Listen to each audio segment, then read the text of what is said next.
Hello बच्चों, मेरा नाम है मोहित और आपका स्वागत है हमारे यूट्यूब चैनल हिस्ट्री चैंपियन में। तो जैसा कि आप जानते हो, आपका जो पेपर होने वाला है foundation of the political science, उससे संबंधित जितने भी महत्वपूर्ण प्रश्न होने वाले हैं सारे के सारे मैं आपको करवाने वाला हूँ। उसका जो अगला महत्वपूर्ण प्रश्न है, लोकतंत्र की परिभाषा, गुण एवं दोषों का निरीक्षण कीजिए। मतलब लोकतंत्र की परिभाषा के बारे में विस्तार से बताना आपको, उसके क्या क्या गुण होते हैं, उसके क्या क्या लोकतंत्र में दोष होते हैं, उसके बारे में आपको विस्तार से बताना है, उसके ऊपर आपको विस्तार से चर्चा करनी है। काफी ज्यादा महत्वपूर्ण प्रश्न है, इसके बारे में अपन पढ़ेंगे। इसको पढ़ने से पहले आपको क्या करना है, वीडियो को लाइक कर देना है, चैनल को सब्सक्राइब करना है और अपने दोस्तों को जरूर से शेयर कर देना है। जैसे आप चैनल को सब्सक्राइब करोगे, प्ले लिस्ट है उसका लिंक डिस्क्रिप्शन में दे रहा हूं आपके सामने, वहां पर जाकर अन्य वीडियो देख सकते हो। साथ के साथ टेलीग्राम का लिंक मैं आपको डिस्क्रिप्शन में दे रहा हूं, वहां पर आपके सामने जो पीडीएफ पढ़ा रहा हूं वो आपको फ्री में देखने को मिल जाएगी। साथ के साथ फ्लिपकार्ट में मंत्रा से कोई प्रोडक्ट खरीदना चाहते हो तो यहाँ पर व्यू प्रोडक्ट वाले ऑप्शन पे क्लिक करके जैसे आप क्लिक करोगे, यहाँ पर सबसे ज्यादा इस कोने में आपके सामने सबसे ज्यादा डिस्काउंट है वो देखने को मिल जाएगा। चलो शुरू करते हैं अपन वीडियो को। पहला प्रश्न आपके सामने, लोकतंत्र की परिभाषा के बारे में विस्तार से बताइए कि लोकतंत्र की परिभाषा क्या होती है। लोकतंत्र आपके सामने एक ऐसी शासन प्रणाली है जिसमें जनता सर्वोच्च शक्ति रखती है और सरकार का संचालन जनप्रतिनिधियों द्वारा होता है।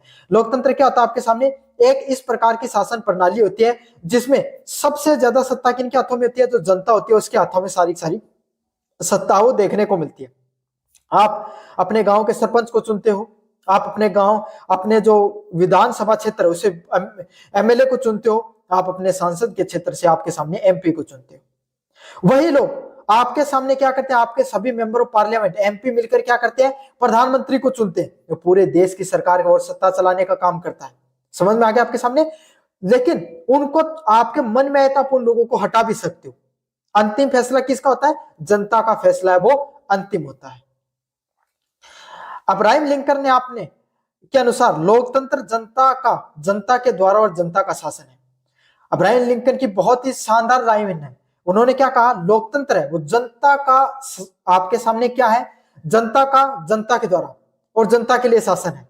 मतलब शासन है वो किसका है, जनता का। मतलब जनता चाहे तो किसी को भी हटा सकती है और किसी को भी रख सकती है।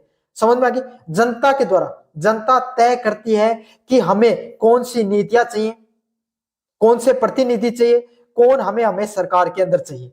और ये इनडायरेक्टली व डायरेक्टली आपके सामने किसका शासन है, जनता के शासन के रूप में इसको देखा जाता है।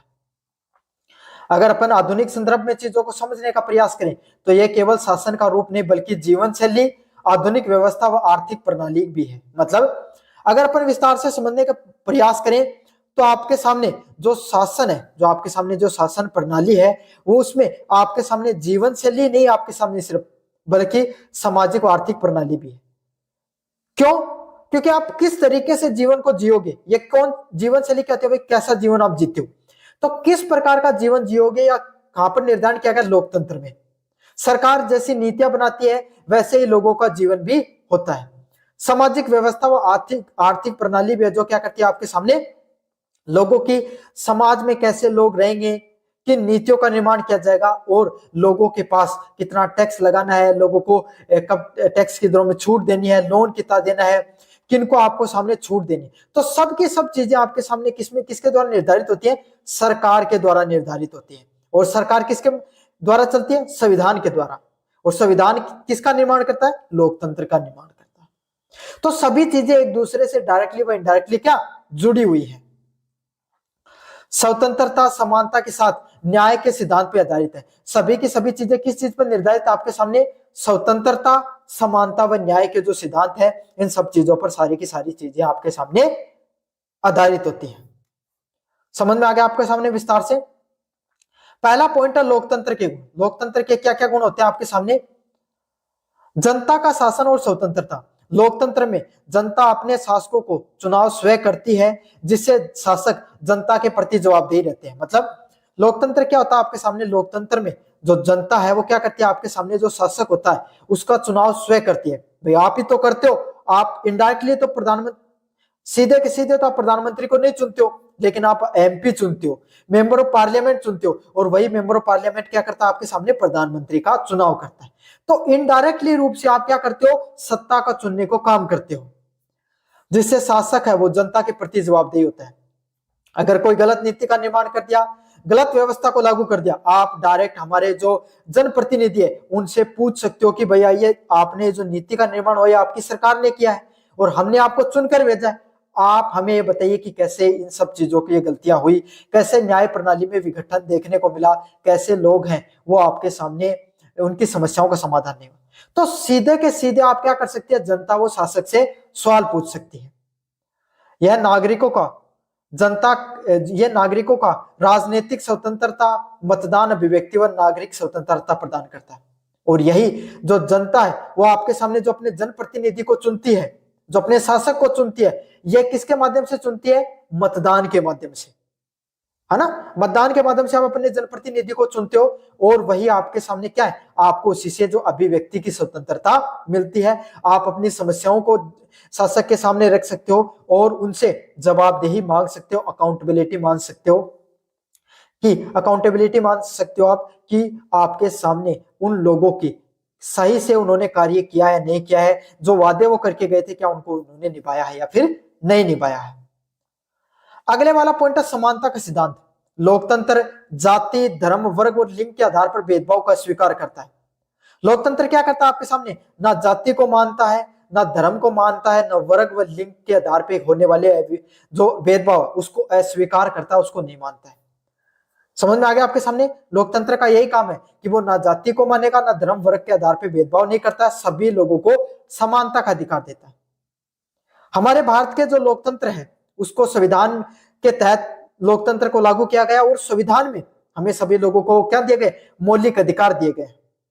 हर मौलिक अधिकार में समानता का अधिकार है, जिसमें ना कोई व्यक्ति जाति के आधार पर, धर्म व लिंग के आधार पर उनके साथ क्या नहीं किया जा सकता, भेदभाव नहीं किया जा सकता है। सभी नागरिकों को समान राजनीतिक अधिकार है, चाहे आप गरीब व्यक्ति हो, चाहे आप अमीर व्यक्ति हो, चाहे प्रधानमंत्री हो, चाहे आपके सामने क्या हो, आप एक सामान्य झुग्गी झोपड़ी में रहने वाले व्यक्ति हो या बेघर व्यक्ति भी हो, आपको अगर भारत के नागरिक हो तो आपको सिर्फ एक ही वोट देना हो। प्रधानमंत्री भी एक वोट देगा, वो गरीब व्यक्ति भी एक वोट देगा, उसको भी इतने अधिकार अगर आप इतने अधिकार आपको है। बस फर्क कितना है, जागरूकता का फर्क है। अगर आप जिस दिन जागरूक हो जाते हो उसी दिन आपके क्या है, अधिकार है वो लागू हो जाते हैं। नैतिकता व बौद्धिकता का विकास। नागरिकों को राजनीतिक गतिविधियों में भाग लेने के लिए अवसर मिलता है, उनसे जागरूकता, उत्तरदायित्व की भावना व आत्मसम्मान का विकास होता है। भारतीय राजनीतिक प्रणाली में हर व्यक्ति को राजनीति में भाग लेने का अधिकार है। कोई भी व्यक्ति है वो क्या कर सकता है, आपके सामने राजनीतिक प्रक्रियाओं में भाग ले सकता है, चुनाव प्रक्रिया में भाग ले सकता है, खुद को चुनाव के अंदर खड़ा करके क्या कर सकता है, आपके सामने अपने आप को जो जनता के सामने रख सकता है, अपने विचारों को रख सकता है।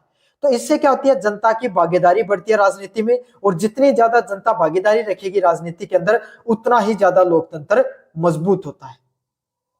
सभी के अंदर उत्तरदायित्व की भावना होती है कि भाई अगर आपके सामने सोचो, अगर एक ही कैंडिडेट बार बार जीत रहा है तो फिर वो अहंकारी हो जाएगा, उसको लगेगा कि मुझे काम करने की जरूरत ही क्यों, मैं तो जीत ही रहा हूं। समझ रहे? अगर उसी के सामने 5 कैंडिडेट और खड़े हैं और सभी मजबूत हैं, एकदम जबरदस्त चुनाव चल रहा है, तो पांचों को अच्छे से काम करना पड़ेगा। वादों को ना सिर्फ वादे जो हल्फनामे में दर्ज करने पड़ेंगे, बल्कि जमीनी हकीकत पे भी उनको उतारना पड़ेगा। सड़क का वादा है, गरीबी हटाने का वादा है, जो लोगों को गरीबी दूर करने, बेरोजगारी दूर करने का वादा, सभी के सभी सिर्फ वादे नहीं रह जाएंगे, फिर उनको घोषणाओं को जमीनी हकीकत पे लाना भी पड़ेगा। तो यही है, जितने ज्यादा लोग राजनीति में भागीदारी रखेंगे उतना ही ज्यादा लोकतंत्र सुदृढ़ होता है और मजबूत होता है। क्रांति की संभावना कम।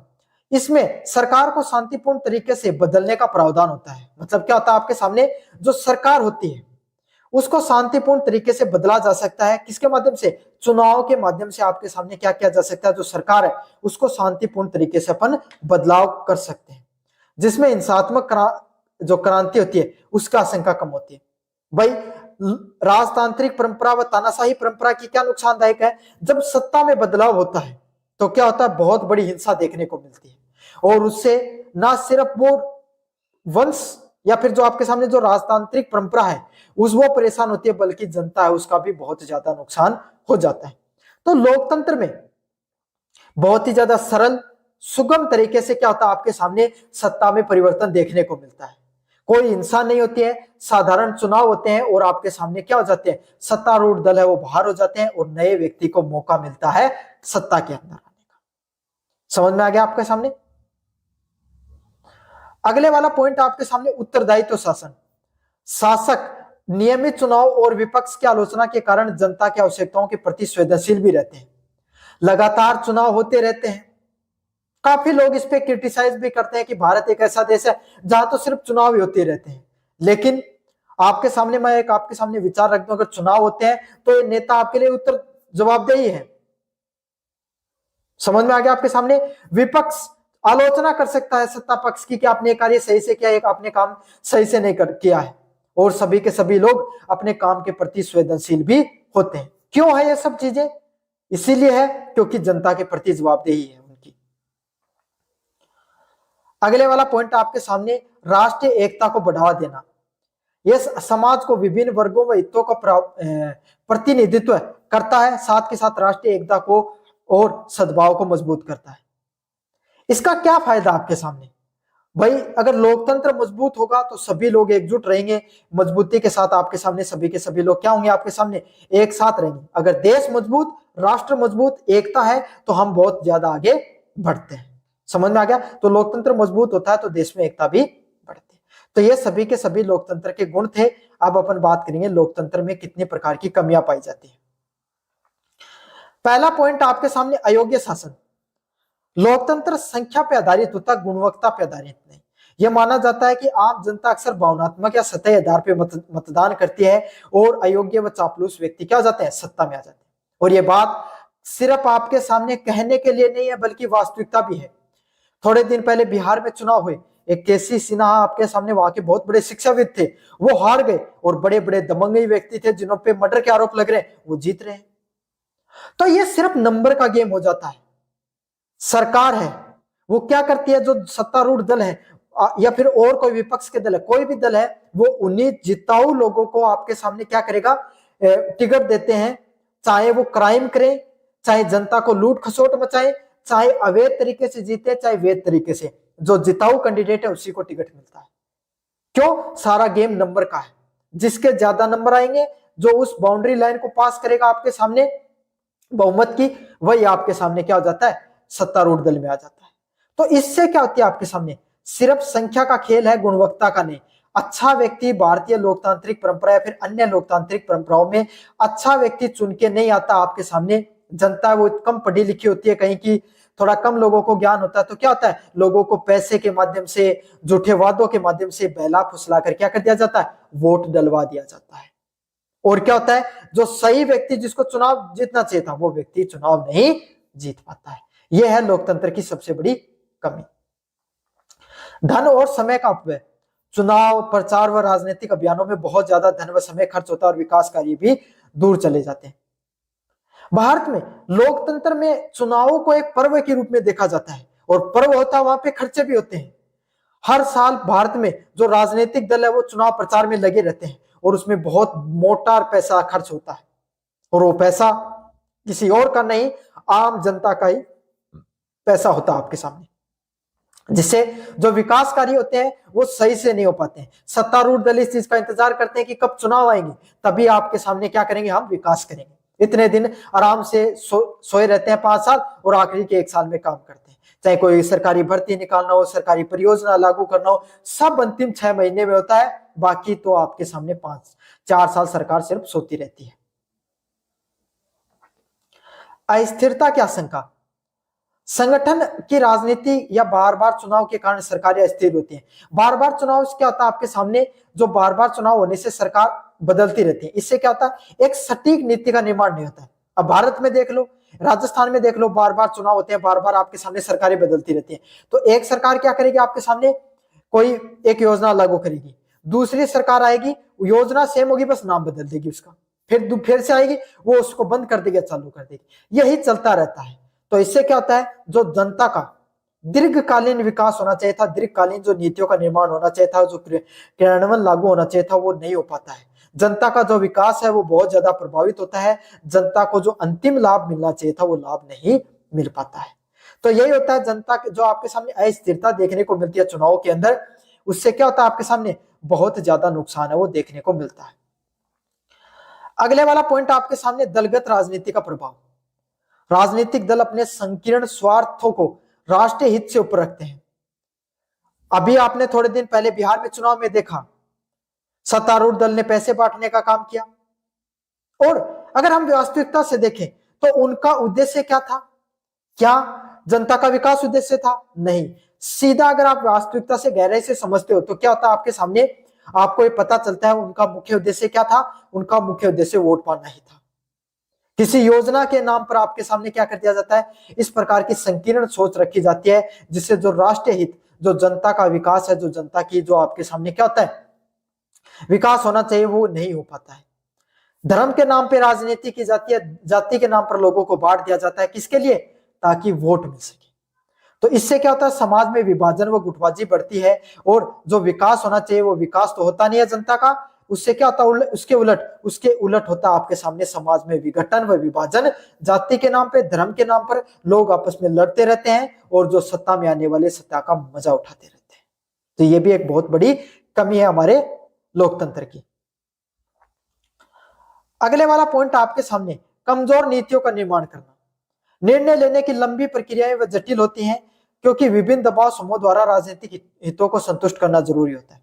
राजनीतिक दल क्या करते हैं आपके सामने, अगर कोई नीति सही है उसको लागू करने भी इस चीज को ध्यान रखते हैं, भाई मेरी जाति के वोटर नुकसान ना हो जाए, ये जो आपके सामने ये दल आपके सामने ये इन लोगों को फायदा उठाएगा, ये इन लोगों को फायदा उठाएगा, से हमारे वोट कटेंगे, वोट मिलेंगे। तो इन सब चीजों के लिए बहुत ज्यादा लंबी प्रक्रिया चलती रहती है, और अंतिम समय में जो निर्णय लेने होते हैं वो निर्णय नहीं लिए जाते हैं, जिससे मजबूत व त्वरित निर्णय आपके सामने नहीं ले पाते हैं। जो लोकतंत्र के अंदर, भारतीय लोकतंत्र वो ढीला ढाला लोकतंत्र इसीलिए बोला जाता है। क्यों? क्योंकि जो सटीक, सहज और आपके सामने सही निर्णय लेने चाहिए थे वो निर्णय नहीं हो पाते हैं भारतीय लोकतंत्र के अंदर।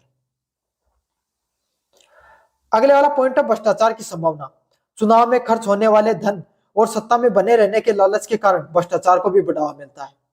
मतलब क्या होता है, चुनाव में खर्च, बहुत ज्यादा पैसा खर्च होता है, इसलिए क्या होता है लोग सत्ता के में बने रहने के लालच से क्या करते हैं, बहुत ज्यादा भ्रष्टाचार को भी बढ़ावा देते हैं। क्यों? क्योंकि चुनाव प्रचार करना होता है, जनता को चुनाव जीतने के लिए जनता पर पैसा खर्च करना होता है, तो बहुत ज्यादा पैसा खर्च होता है, पैसा लगता है। इससे क्या होता है, वो जनता में भ्रष्टाचार करने का काम भी करते हैं, क्योंकि भ्रष्टाचार नहीं करेंगे तो पैसा कहां से आएगा, पैसा नहीं आएगा तो चुनाव कैसे जीतेंगे। यद्यपि लोकतंत्र में कुछ दोष है। जो विल्टन चर्चिल के शब्दों में, यह शासन का सबसे खराब रूप है, सिवाय उन सभी रूपों को छोड़कर जिन्होंने समय समय पर प्रयोग किया। मतलब, और वो अपने दोषों के बावजूद जनता की भागीदारी, स्वतंत्रता और समानता को सुनिश्चित करने वाला लोकतंत्र आज भी सर्वश्रेष्ठ प्रणाली है।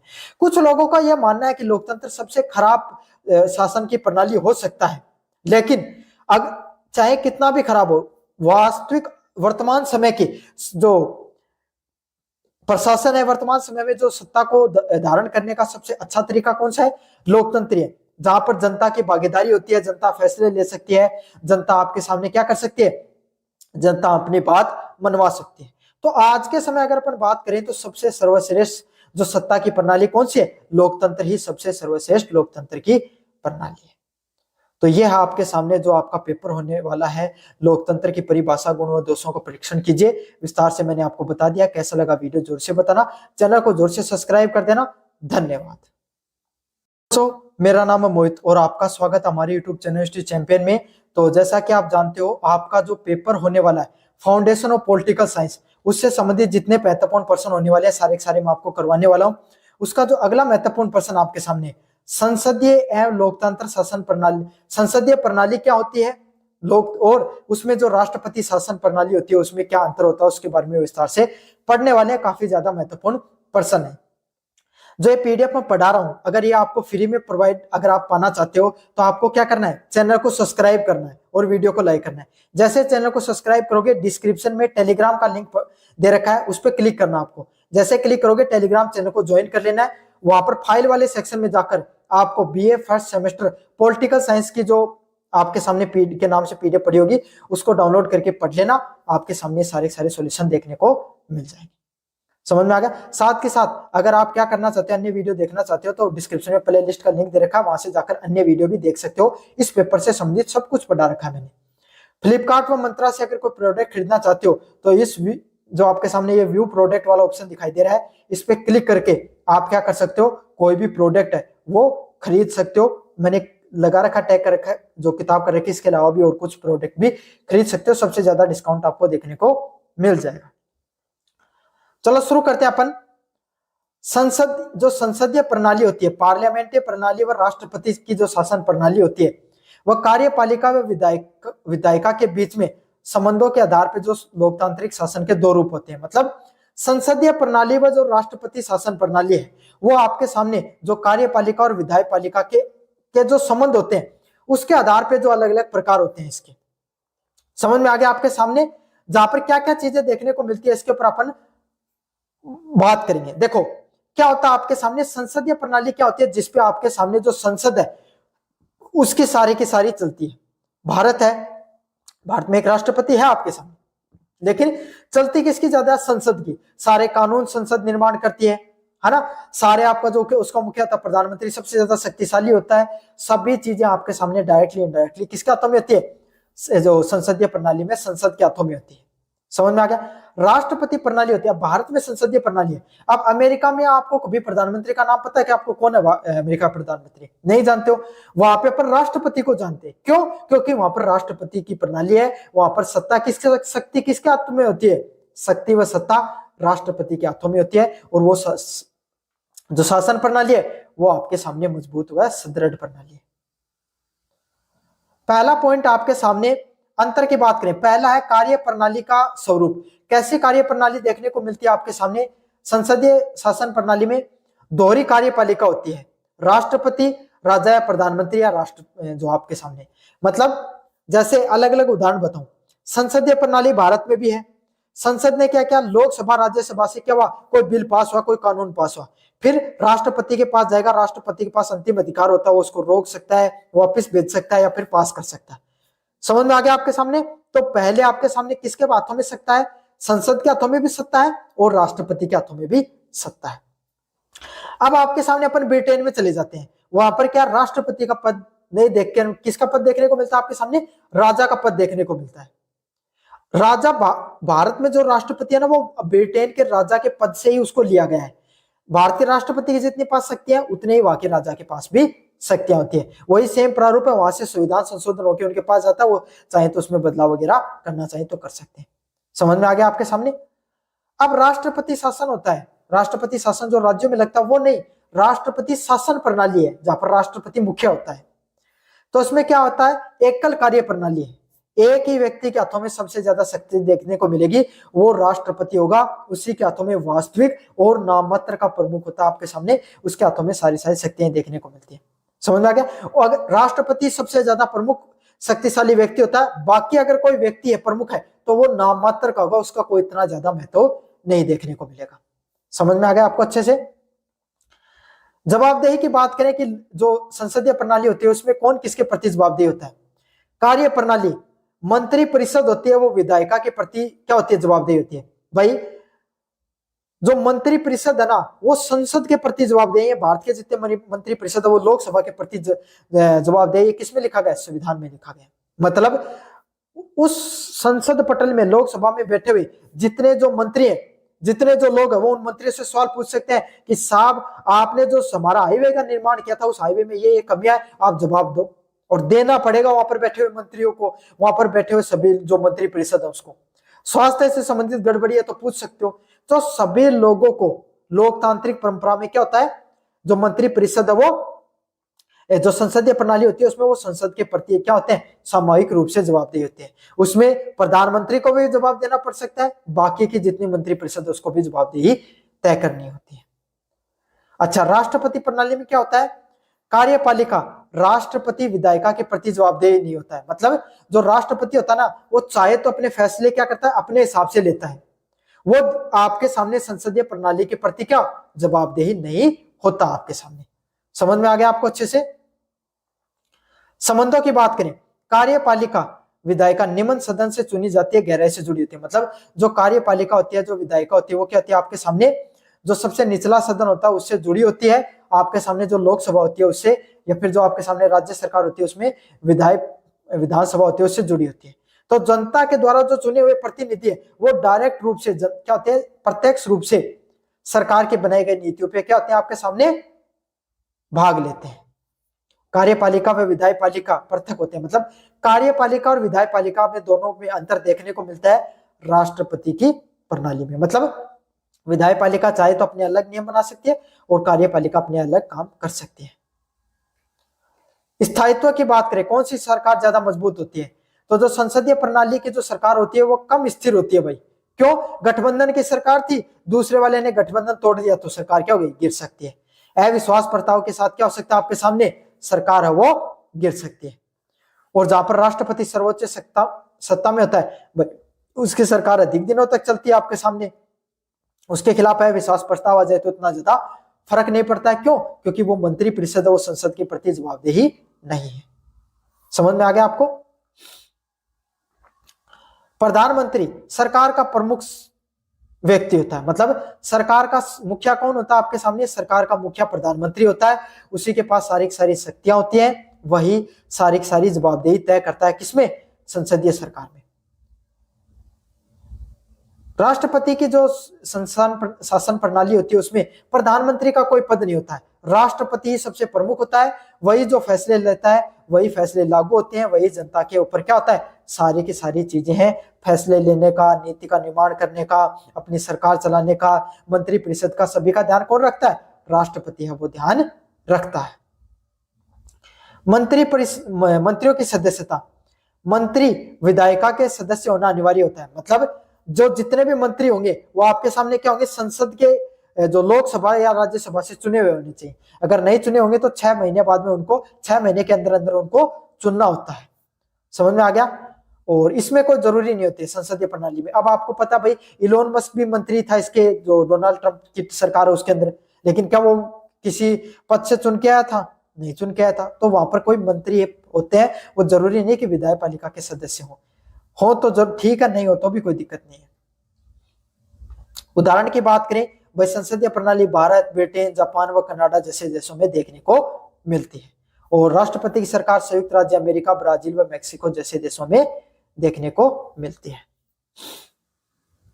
किसे अधिक लोकतंत्र मानते हैं? मतलब दोनों जो सरकार होती है उसमें सबसे ज्यादा लोकतांत्रिक सरकार किसकी होती है, कौन सी होती है आपके सामने? तो आप सभी को पता है, जितने भी आपने पॉइंट पढ़े इसमें आपको पता चल गया संसदीय शासन प्रणाली है ये ज्यादा लोकतांत्रिक होगी। क्यों? क्योंकि मंत्रिपरिषद लोकसभा के प्रति जवाबदेही होती है और लोकसभा में इनडायरेक्टली जनता के द्वारा चुने गए प्रतिनिधि होते हैं आपके सामने। भाई आपके क्षेत्र का एमएलए खड़ा होकर सवाल पूछ ले कि हमारे जो क्षेत्र में सड़क बनाई थी, हाईवे बनाया था, वो सही से नहीं चल रहा है। स्वास्थ्य मंत्री से पूछ ले कि आप हमारे यहाँ पर स्वास्थ्य सुविधाओं को बढ़ोतरी कीजिए, तो उनको जवाबदेही तय करनी पड़ती है। तो यही है आपके सामने सबसे ज्यादा लोकतांत्रिक शासन प्रणाली की बात करें तो कौन सी होती है, संसदीय शासन प्रणाली होती है। उत्तरदायित्व की बात करें, संसदीय शासन प्रणाली में कार्यपालिका मंत्री परिषद को प्रतिदिन विधायिका व संसद के प्रति जवाबदेही रहना पड़ता है। मतलब जब भाई पर्सन जो आपके सामने जब लोकसभा चलती है, राज्यसभा चलती है, तो उस समय संसद के प्रति जवाबदेही रहना पड़ता है सारी की सारी मंत्री परिषद को, जिसमें विपक्ष प्रश्नकाल करता है, जो प्रश्न पूछे जाते हैं उनका जवाब देना पड़ता है, शून्यकाल और अविश्वास प्रस्ताव के माध्यम से सरकार पर नियंत्रण रहता है। मतलब विपक्ष भाई आपके सामने सवाल पूछ सकता है मंत्रियों से, शून्यकाल में प्रश्न पूछे जा सकते हैं और अविश्वास प्रस्ताव लाया जा सकता है। अगर अल्प मत में है सरकार, उनके पास बहुमत नहीं है, तो क्या किया जा सकता है, उनको सरकार को गिराया जा सकता है, विश्वास प्रस्ताव भी लाया जा सकता है। या फिर अच्छे से काम नहीं कर रहा है सरकार, तो भी अविश्वास प्रस्ताव लाया जा सकता है। यह निरंतर जवाबदेही से अधिक लोकतांत्रिक बनाती है। मतलब लगातार अगर आप जवाबदेही तय करते रहते हो इस प्रकार की चीजें लाकर, तो इससे सरकार और ज्यादा लोकतांत्रिक बनती है। अगले वाला पॉइंट है जनता की इच्छाओं का अधिक प्रतिनिधित्व है। कार्यपालिका सीधे तौर पर बहुमत दल या गठबंधन में आती है जिसे जनता ने चुना होता है। मतलब भाई संसदीय सरकार में कौन सरकार बनाता है, सत्ता में कौन होता है, भारत में कौन, भाई जिसके पास जितने ज्यादा एमएलए होंगे वही सरकार बनती है। तो यही है, कार्यपालिका सीधे तौर पर बहुमत दल या गठबंधन में आती है जिसे जनता चुनती है। मतलब वही सरकार आपके सामने देखने को मिलेगी, वही सरकार या वही पार्टी सत्ता में देखने को मिलती है जिसको जनता सबसे ज्यादा वोट देती है। तो इससे क्या, जनता की इच्छाओं का सीधा व त्वरित प्रतिनिधित्व होता है। इससे क्या होता है, जनता की जो इच्छाएं होती हैं वो सीधे के सीधे आपके सामने प्रत्यक्ष व अप्रत्यक्ष रूप से देखने को मिलती हैं आपके सामने। अगले वाला पॉइंट आपके सामने संघर्ष का अभाव। कार्यपालिका व विधायिका के बीच में जो संबंध है वो मधुर होते हैं जिसके कारण नीतियों का निर्माण में संभावना कम होती है। तो भाई कार्यपालिका जो आपके सामने सरकार की बनाई गई नीतियों को लागू करने काम करती है, वो किसके नीचे काम करती है, विधायपालिका के जो सत्तारूढ़ दल उसके नीचे काम करती है। तो भाई उनको क्या, उन्हीं के हिसाब से काम करना पड़ता है। तो इससे क्या होता है, उनके बीच में संबंध भी अच्छे होते हैं। तो इससे नीतियों का जो निर्माण है उसमें वो बहुत जल्दी लागू हो सकती है, उसमें कोई संघर्ष नहीं होता है और शासन बहुत अच्छे से चलता है। अगले वाला पॉइंट आपके सामने वैकल्पिक सरकार की संभावना। यदि सत्तारूढ़ दल बहुमत खो जाता है तो बिना चुनाव के भी दूसरी सरकार बनाने की क्या होती है, संभावना रहती है। भाई एक गठबंधन की सरकार थी, उसने क्या किया, गठबंधन तोड़ के दूसरे के पास चले गए और वहां पे सरकार बन गई। तो इससे क्या होता है आपके सामने, जो अगर कोई एक सरकारी बहुमत में रहे, जरूरी नहीं है कोई दूसरी सत्तारूढ़ दल है वो भी आपके सामने सत्ता में आ सकता है। इसमें पॉइंट दिया गया, हालांकि राष्ट्रपति प्रणाली शक्ति के पृथक्करण के कारण अधिक लोकतांत्रिक मानी जाती है, लेकिन जवाबदेही के सिद्धांतों में संसदीय प्रणाली से पिछड़ जाती है। मतलब शक्तियां सबसे ज्यादा किसके अंदर होती है, आपके सामने जो राष्ट्रपति प्रणाली उसमें ज्यादा शक्तियां होती हैं, लेकिन जनता की जवाबदेही तय करने की बात आती है तो लोकतांत्रिक जो सरकार होती है उसके पास ज्यादा अधिकार होते हैं, ज्यादा लोकतांत्रिक परंपरा के हिसाब से चलते हैं। इसलिए क्या होता है आपके सामने, वो सरकार ज्यादा क्या होती है आपके सामने, ज्यादा जवाबदेही होती है, जनता के प्रति सारे काम करती है। संसदीय प्रणाली में सरकार का अस्तित्व भले ही एक दोष हो, लेकिन ये अस्थायित्व जनता के प्रति जवाबदेही उत्तरदायित्व की गारंटी भी देता है। मतलब चाहे सरकार आपके सामने अस्तित्व भले ही दोष हो, मतलब जरूरी नहीं कि सरकार स्थिर रहे संसदीय प्रणाली में, लेकिन ये जनता के लिए फायदेमंद भी है। क्यों, कोई भी सरकार सही से काम नहीं कर रही है तो जनता उसको हटा सकती है, दूसरे दल को क्या ला सकती है। साथ के साथ ये गारंटी भी देता है कि लोकतंत्र सिद्धांतों से अधिक निकट रहता है। साथ के साथ लोकतंत्र इससे क्या होता है, और मजबूत बना रहता है। तो ये था आपके सामने जो संसदीय व राष्ट्रपति प्रणाली के जो बीच में अंतर था उसको विस्तार से बताया मैंने। आपको कैसा लगा वीडियो जरूर से बताना, चैनल को जरूर से सब्सक्राइब कर देना।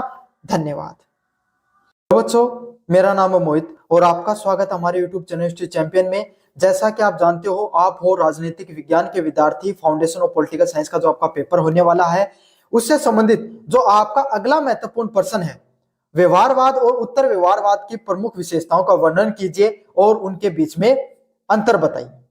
तो दोनों चीजों को विस्तार से पढ़ेंगे। व्यवहारवाद क्या होता है, उत्तर व्यवहारवाद क्या होता है। दोनों प्रश्न बहुत ज्यादा महत्वपूर्ण है। काफी बार व्यवहारवाद से संबंधित प्रश्न आता है, काफी बार उत्तर व्यवहारवाद से संबंधित प्रश्न देखने को मिलता है।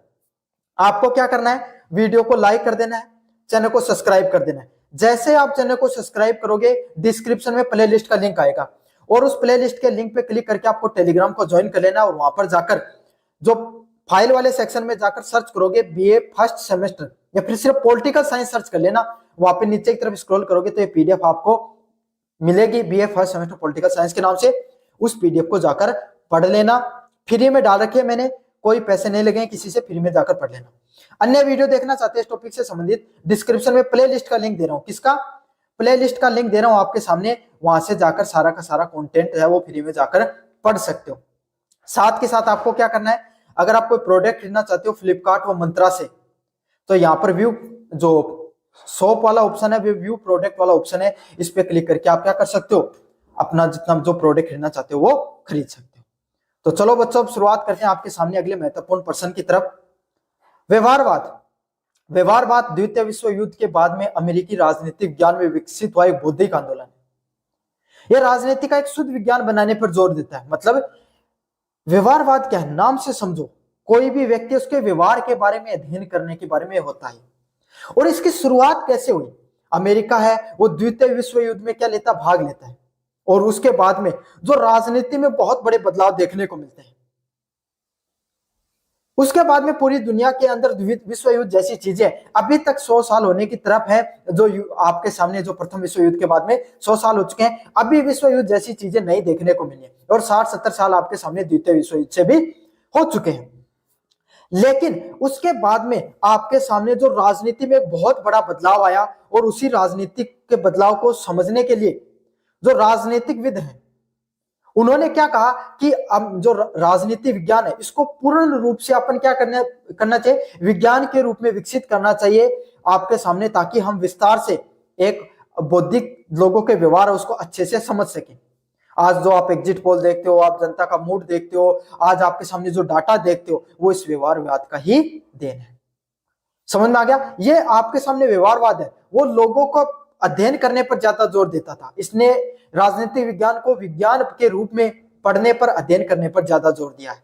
ये एक प्रकार का कैसा है, बौद्धिक आंदोलन के रूप में इसको जाना जाता है।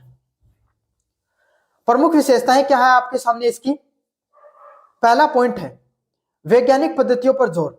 इसका मुख्य लक्ष्य राजनीति के अध्ययन में सटीक वैज्ञानिक पद्धतियों का प्रयोग करना व लागू करना है। व्यवहारवाद का आपके सामने क्या मुख्य लक्ष्य है?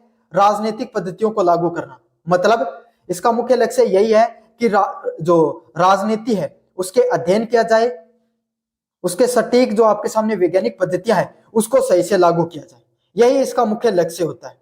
समझ में आ गया आपके सामने? जैसे कि कौन सा वर्ग है, आप देखते हो ना कि ये जो सरकार है ये महिलाओं पर ज्यादा फोकस कर रही है, ये युवाओं पर ज्यादा फोकस कर रही है। क्यों?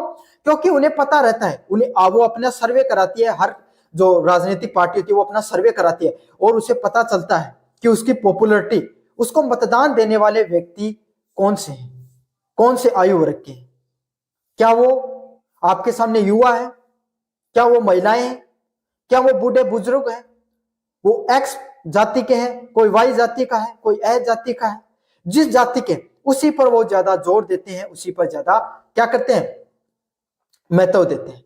तो यही है, इसी चीज से क्या होता है, ये जो सब चीजें जो व्यवहारवाद, जो आज पूरी की पूरी चीजें जो डाटा चलता है ना राजनीति में, वो इस व्यवहारवाद का ही देन है।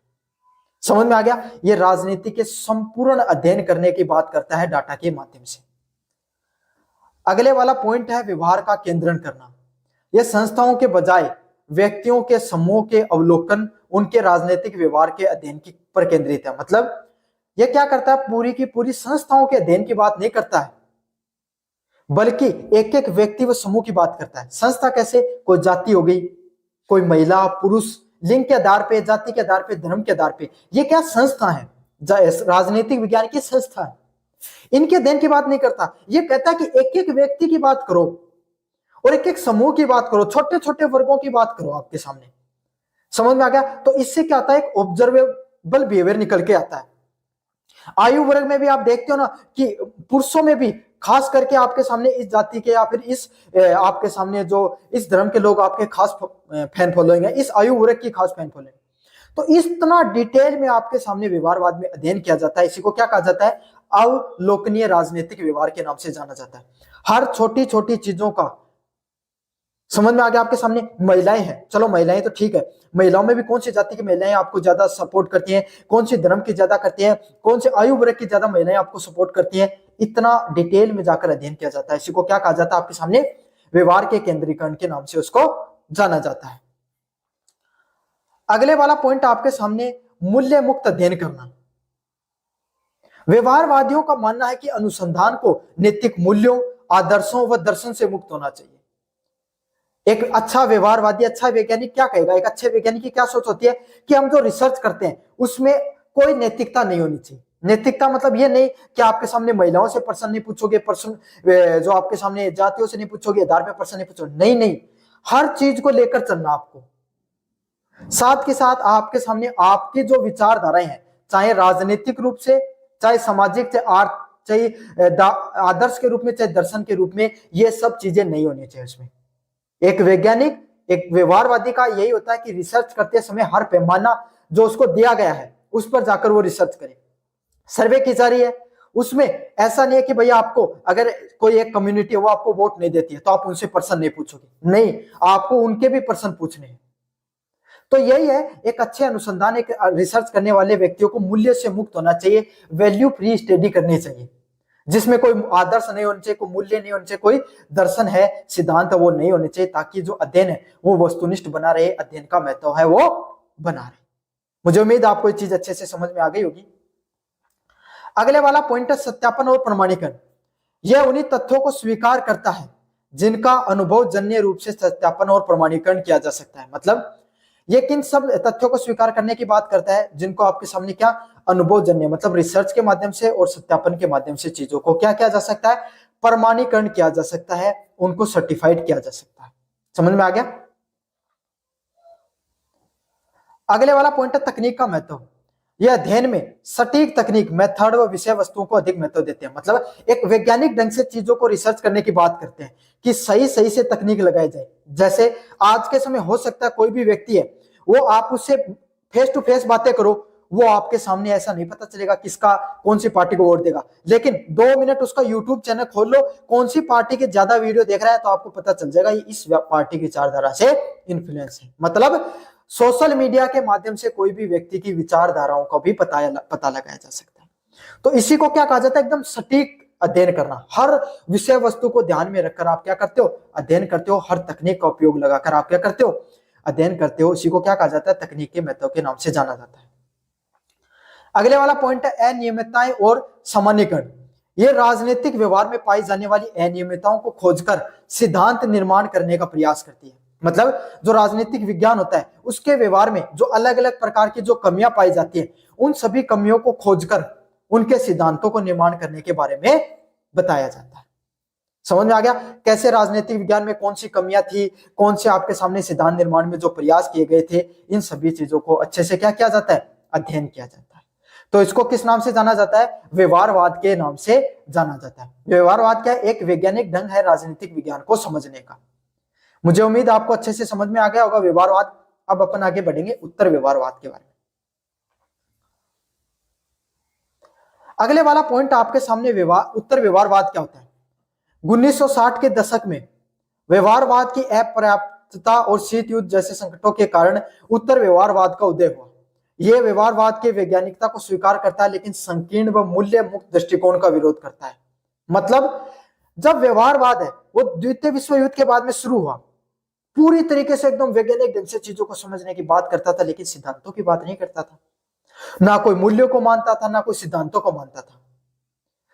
तो तभी निकल कर आता उत्तर व्यवहारवाद, जो किसकी बात करता है, जो कमियां रह गई व्यवहारवाद के अंदर, समझ में आ गया, उन कमियों को दूर करने का प्रयास करता है। और इसका उदय है वो क्या होता है आपके सामने, प्रथम द्वितीय विश्व युद्ध के बाद में विश्व युद्ध तो कुछ नहीं हुआ, लेकिन एक शीत युद्ध देखने को मिला सोवियत संघ के बीच में और संयुक्त राज्य अमेरिका के बीच में। तो उस संयुक्त जो शीत युद्ध है उसके अंदर किस तरीके से राजनीतिक व्यवस्थाएं काम कर रही थी उनको समझने के लिए, क्योंकि पूर्णतः वैज्ञानिक ढंग से आप नहीं समझ सकते, कूटनीति के तहत भी चीजों को समझना पड़ रहा था। अमेरिका के कुछ जो जासूस है वो आपके सामने रशिया में जो सोवियत संघ है वहां पर जाकर चीजों को समझ रहे थे, सोवियत संघ वाले अमेरिका में जाकर चीजों को समझ रहे थे। तो वहां पर पूर्ण रूप से आप वैज्ञानिक ढंग को नहीं अपना सकते, तभी उत्तर व्यवहारवाद क्या हुआ आपके सामने शुरू हुआ। इसकी खासियत यही है कि यह वैज्ञानिक ढंग है जो व्यवहारवाद का उसको स्वीकार करता है, लेकिन उसके जो संकीर्ण, छोटा और मूल्यों को, जो सिद्धांतों को नहीं मानने की बात है, उसको पूरी तरीके से दरकिनार करता है, पूर्ण रूप से उसका विरोध करता है। समझ में आ गया आपको अच्छे से। मतलब उत्तर व्यवहार मिला जुला रूप है जिसमें वैज्ञानिक ढंग भी आएगा, जिसमें आपके सामने जो मूल्य सिद्धांत भी आएंगे। प्रमुख विशेषताओं की बात करें, क्रेडो ऑफ रेवल्स की बात करें, प्रासंगिकता की बात करें आपके सामने, इसका जोर शोध की प्रासंगिकता होना है। शोध को समाज की ज्वलंत समस्याओं जैसे गरीबी, युद्ध, न्याय के समाधानों से जोड़ना है। अब देखो उसमें हर चीज क्या है, ज्यादातर वैज्ञानिक चीजों पर बात की जाती थी। यहां पर क्या है, शोध को प्रासंगिक, मतलब जनता के लिए भी उपयोगी होना चाहिए। जो राजनीतिक विज्ञान का जो अध्ययन किया वो व्यवहारवाद किसकी बात करता था, जनता का मूड कैसा है, जनता क्या करना चाहती है उसकी बात करता था। ये किसकी बात करता है कि जनता के लिए जो अध्ययन कर रही है उनके लिए कितना उपयोगी है, उनके लिए भी उपयोगी होने चाहिए। सिर्फ सरकारों का ही थोड़ी कोई काम है, जनता का भी तो कुछ अधिकार है। तो जनता के जो अधिकारों का बताने का प्रयास किया गया, जिसमें जो रिसर्च है उसको प्रासंगिक रिलेवेंट बनाने का कार्य किया गया। जिसमें क्या हुआ, जैसे कि कितनी कोई राज्य है, कोई प्रशासन है, उसमें कितनी गरीबी है, युद्ध से लोग कितने पीड़ित हैं, लोगों के खिलाफ कितना अन्याय देखने को मिल रहा है, उस अन्याय को कैसे दूर किया जाए, इन सभी प्रकार की जो चीजें हैं उनको बताने का प्रयास किया गया, प्रासंगिक चीजों को बनाने का प्रयास किया गया। समझ में आ गया आपको अच्छे से? अगले वाला पॉइंट है क्रम और क्रियाओं पर जोर। यह निष्क्रिय ज्ञान देने के बजाय ज्ञान को क्रम में बदलने पर जोर देता था। समझना, आप अच्छे से समझना बहुत जरूरी है आपके सामने। यह किस चीज पर जोर देता था? निष्क्रिय ज्ञान पे बिल्कुल जोर नहीं देता था, बल्कि ज्ञान है उसको क्रम में बदलने पर जोर देता था। मतलब जो ज्ञान है कोई व्यक्ति के पास, उसको क्रम में बदलो। समझ में आ गया? मतलब जैसे आप अध्ययन करके लाए कि कोई क्षेत्र है, कोई एक राज्य है, जैसे आपके सामने राजस्थान में कोई एक क्षेत्र है, उसमें बहुत ज्यादा गरीबी है, शिक्षा की कमी है, तो वो सरकार को बताओ वो डाटा कि आपको वहां पर सबसे ज्यादा गरीबी को दूर करना है, आपको उस पर शिक्षा पर जोर देनी है। तो ये डाटा जो आपके सामने आया है, जो आपके सामने जो सर्वे हुआ है, उसका वैज्ञानिक ढंग से उसका जनता के उपभोग में भी काम में आ गई। समझ में आ गया ना? अच्छे से समझना। इसका प्रमुख उदाहरण क्या? जनगणना। जनगणना की जाती है भारत में, वैज्ञानिक ढंग से राजनीतिक चीजों को समझा जाता है और उसी से क्या नीतियों का निर्माण किया जाता है। इसी को क्या बोला जाता है? आपके सामने जो ज्ञान है उसको क्रम में बदलने के नाम से जाना जाता है। अगले वाला पॉइंट है मूल्यों की पुनः वापसी। व्यवहारवाद ने मूल्यों की जो भूमिका को स्वीकार किया है। उत्तर व्यवहारवाद, जो व्यवहारवाद है वो मूल्यों सिद्धांतों को नहीं मानता था, लेकिन उत्तर व्यवहारवाद ने माना कि सिद्धांतों के तहत काम करना चाहिए, मूल्यों के तहत काम करना चाहिए। यह उनका तर्क था, मूल्यों के बिना वैज्ञानिकता दिशाहीन है। अगर आप कोई समाज है उसकी संस्कृति को नहीं समझोगे, कोई जाति है उसकी संस्कृति को नहीं समझोगे, आयु वर्ग है भाई, जो युवा वर्ग है उसके लिए बेरोजगारी की समस्या है, बूढ़ों के लिए बेरोजगारी की समस्या नहीं, उनके लिए पेंशन की समस्या। हर आयु वर्ग के लिए अलग अलग प्रकार के आपके सामने मूल्य होते हैं, अलग अलग प्रकार के सिद्धांत होते हैं। तो आप बिना मूल्यों के, बिना सिद्धांतों के अगर आप तर्कों को रखोगे तो वो दिशाहीन होंगे, वैज्ञानिक दृष्टिकोण से उनका कोई महत्व नहीं होगा। इसलिए उत्तर व्यवहार ने किस चीज पर जोर दिया? मूल्यों की भूमिकाओं पर सबसे ज्यादा जोर दिया। अगले वाला पॉइंट है बुद्धिजीवियों की भूमिका। यह राजनीतिक विज्ञान को सामाजिक नैतिक प्रहरी के रूप में कार्य करने व सामाजिक आलोचना करने की आह्वान करता है। क्या करता है? राजनीतिक वैज्ञानिक हैं, उनको समाज की जो नैतिकता होती है उसकी प्रहरी करना, मतलब उनको अच्छे से संजो के रखना, साथ के साथ उनकी आलोचना करना। मतलब जो राजनीतिक वैज्ञानिक है ना, उनका क्या काम है कि वो जनता की जो नैतिकता उनको भी समझे, और जो समाज में जो कमियां हैं, जैसे समाज में कोई रूढ़ियां हैं, महिलाओं को पढ़ने नहीं दिया जाता है, आज भी महिलाओं के खिलाफ अत्याचार होते हैं, आपके सामने जो जातिगत भेदभाव देखने को मिलता है, तो इस प्रकार की जो सामाजिक जो कमियां है उसकी आलोचना करने का भी कार्य है। और जनता की जो नैतिकता है, जनता की जो विचार है, जनता की जो आपके सामने जो समझ है, जनता के जो विकास के लिए चीज चाहिए, उनको सरकारों को, सत्ता को बताने का भी काम किसका है? राजनीतिक वैज्ञानिकों का कार्य है। समझ में आ रहा है ना आपको अच्छे से? प्रौद्योगिकी की बात करें आपके सामने, यह तकनीक की तुलना में शोध के अध्ययन और विषय वस्तुओं के पर अधिक महत्व देता है। किस चीज पर ज्यादा जोर देता है आपके सामने? यह आपके सामने ज्यादा महत्व देता है शोध का क्या उद्देश्य रहा और किस विषय पर आपके सामने शोध किया गया, इस चीज पर ज्यादा जोर दिया जाता है। मुझे उम्मीद है आपके सामने व्यवहारवाद वैज्ञानिक ढंग है राजनीतिक विज्ञान को समझने का। उत्तर जो व्यवहारवाद है वो किसकी बात करता है आपके सामने? वो बात करता है वैज्ञानिक ढंग तो अध्ययन करो ही, प्लस आपके सामने वैज्ञानिक ढंग के साथ साथ नैतिकता को भी साथ लेकर चलो। अब इसमें अंतर की बात करें, थोड़ा सा आपके सामने टेबल है वो सही से नहीं बनी है, लेकिन फिर मैं आपको अच्छे से समझाऊंगा। सबसे पहले आधार, कब से व्यवहारवाद व उत्तर व्यवहारवाद है उसके कब, सबसे पहले समय, किस समय में आपके सामने उत्तर व्यवहारवाद की शुरुआत होती है, किस समय आपके सामने व्यवहारवाद की शुरुआत होती है। व्यवहारवाद की शुरुआत है वो 1940 से लेकर 1960 के दशक में देखने को मिलती है। कब देखने को मिलती है व्यवहारवाद? 1940 से लेकर 1960 के दशक में व्यवहारवाद है उसका अध्ययन है वो मुख्यतः देखने को मिलता है। इसकी उत्तर व्यवहारवाद कब देखने को मिला? 1960 के बाद में, शीतकालीन युद्ध के बाद में उत्तर व्यवहारवाद है वो मुख्यतः देखने को मिलता है। व्यवहारवाद 1940 से 1960 में द्वितीय विश्व युद्ध के बाद में देखने को मिला। किन किन चीजों पर फोकस करता है व्यवहारवाद? किस चीज पर फोकस करता है? वैज्ञानिक अध्ययन पर, वैज्ञानिक तकनीकी और पद्धति के आधार पर चीजों को समझने पर बात करता है आपके सामने कौन? व्यवहारवाद। समझ में आ गया? वैज्ञानिक पद्धति के आधार पर चीजों को समझने की बात करता है। अगला है सामाजिक प्रासंगिक और कार्रवाई करने की बात करता है। किसकी बात करता है उत्तर व्यवहारवाद? सामाजिक चीजों को अच्छे से समझा जाए। समझ में आ गया आपके सामने? सामाजिक जो प्रासंगिकता है उसकी कार्रवाई की बात करने की बात करता है कौन आपके सामने? उत्तर व्यवहारवाद। मतलब समाज में लोगों को किन किन सब चीजों की जरूरत है, लोगों का कैसा मूड है, लोग क्या करना चाहते हैं, लोगों के कहाँ जो समाज में कमी है, इन सब चीजों की सामाजिक जो व्यवहार की व्यवस्थितता है उसकी बात करता है। मूल्यों की बात करें तो व्यवहारवाद तो आपको पता है भाई मूल्यों की बात ही नहीं करता, वो कहता है सिद्धांतों, मूल्यों को, नैतिकता को क्या कर दो आपके सामने जो अध्ययन के जो मूल्यों मुक्त मतलब उनको दरकिनार कर देता है, उनकी बात ही नहीं करता कि भाई उनका कोई महत्व नहीं है। जबकि उत्तर व्यवहारवाद किसकी बात करता है? मूल्यों को जनता के बीच में रखना चाहिए, मूल्यों की स्वीकारता को स्वीकार करता है और उसकी आवश्यकताओं पर भी बल देने का कार्य करता है। उद्देश्यों की बात करें, राजनीतिक विज्ञान को शुद्ध विज्ञान बनाना। मतलब व्यवहारवाद का क्या काम है कि राजनीतिक विज्ञान है इसको सिर्फ अपन किस चीज पर ज्यादा जोर दें? वैज्ञानिक ढंग से चीजों को बनाने पर ज्यादा जोर दें, वैज्ञानिक ढंग से ज्यादा अध्ययन करने पर जोर दें। तो व्यवहारवाद किसकी बात करता है? राजनीतिक विज्ञान के रूप में स्थापित करने की बात करता है। किसको?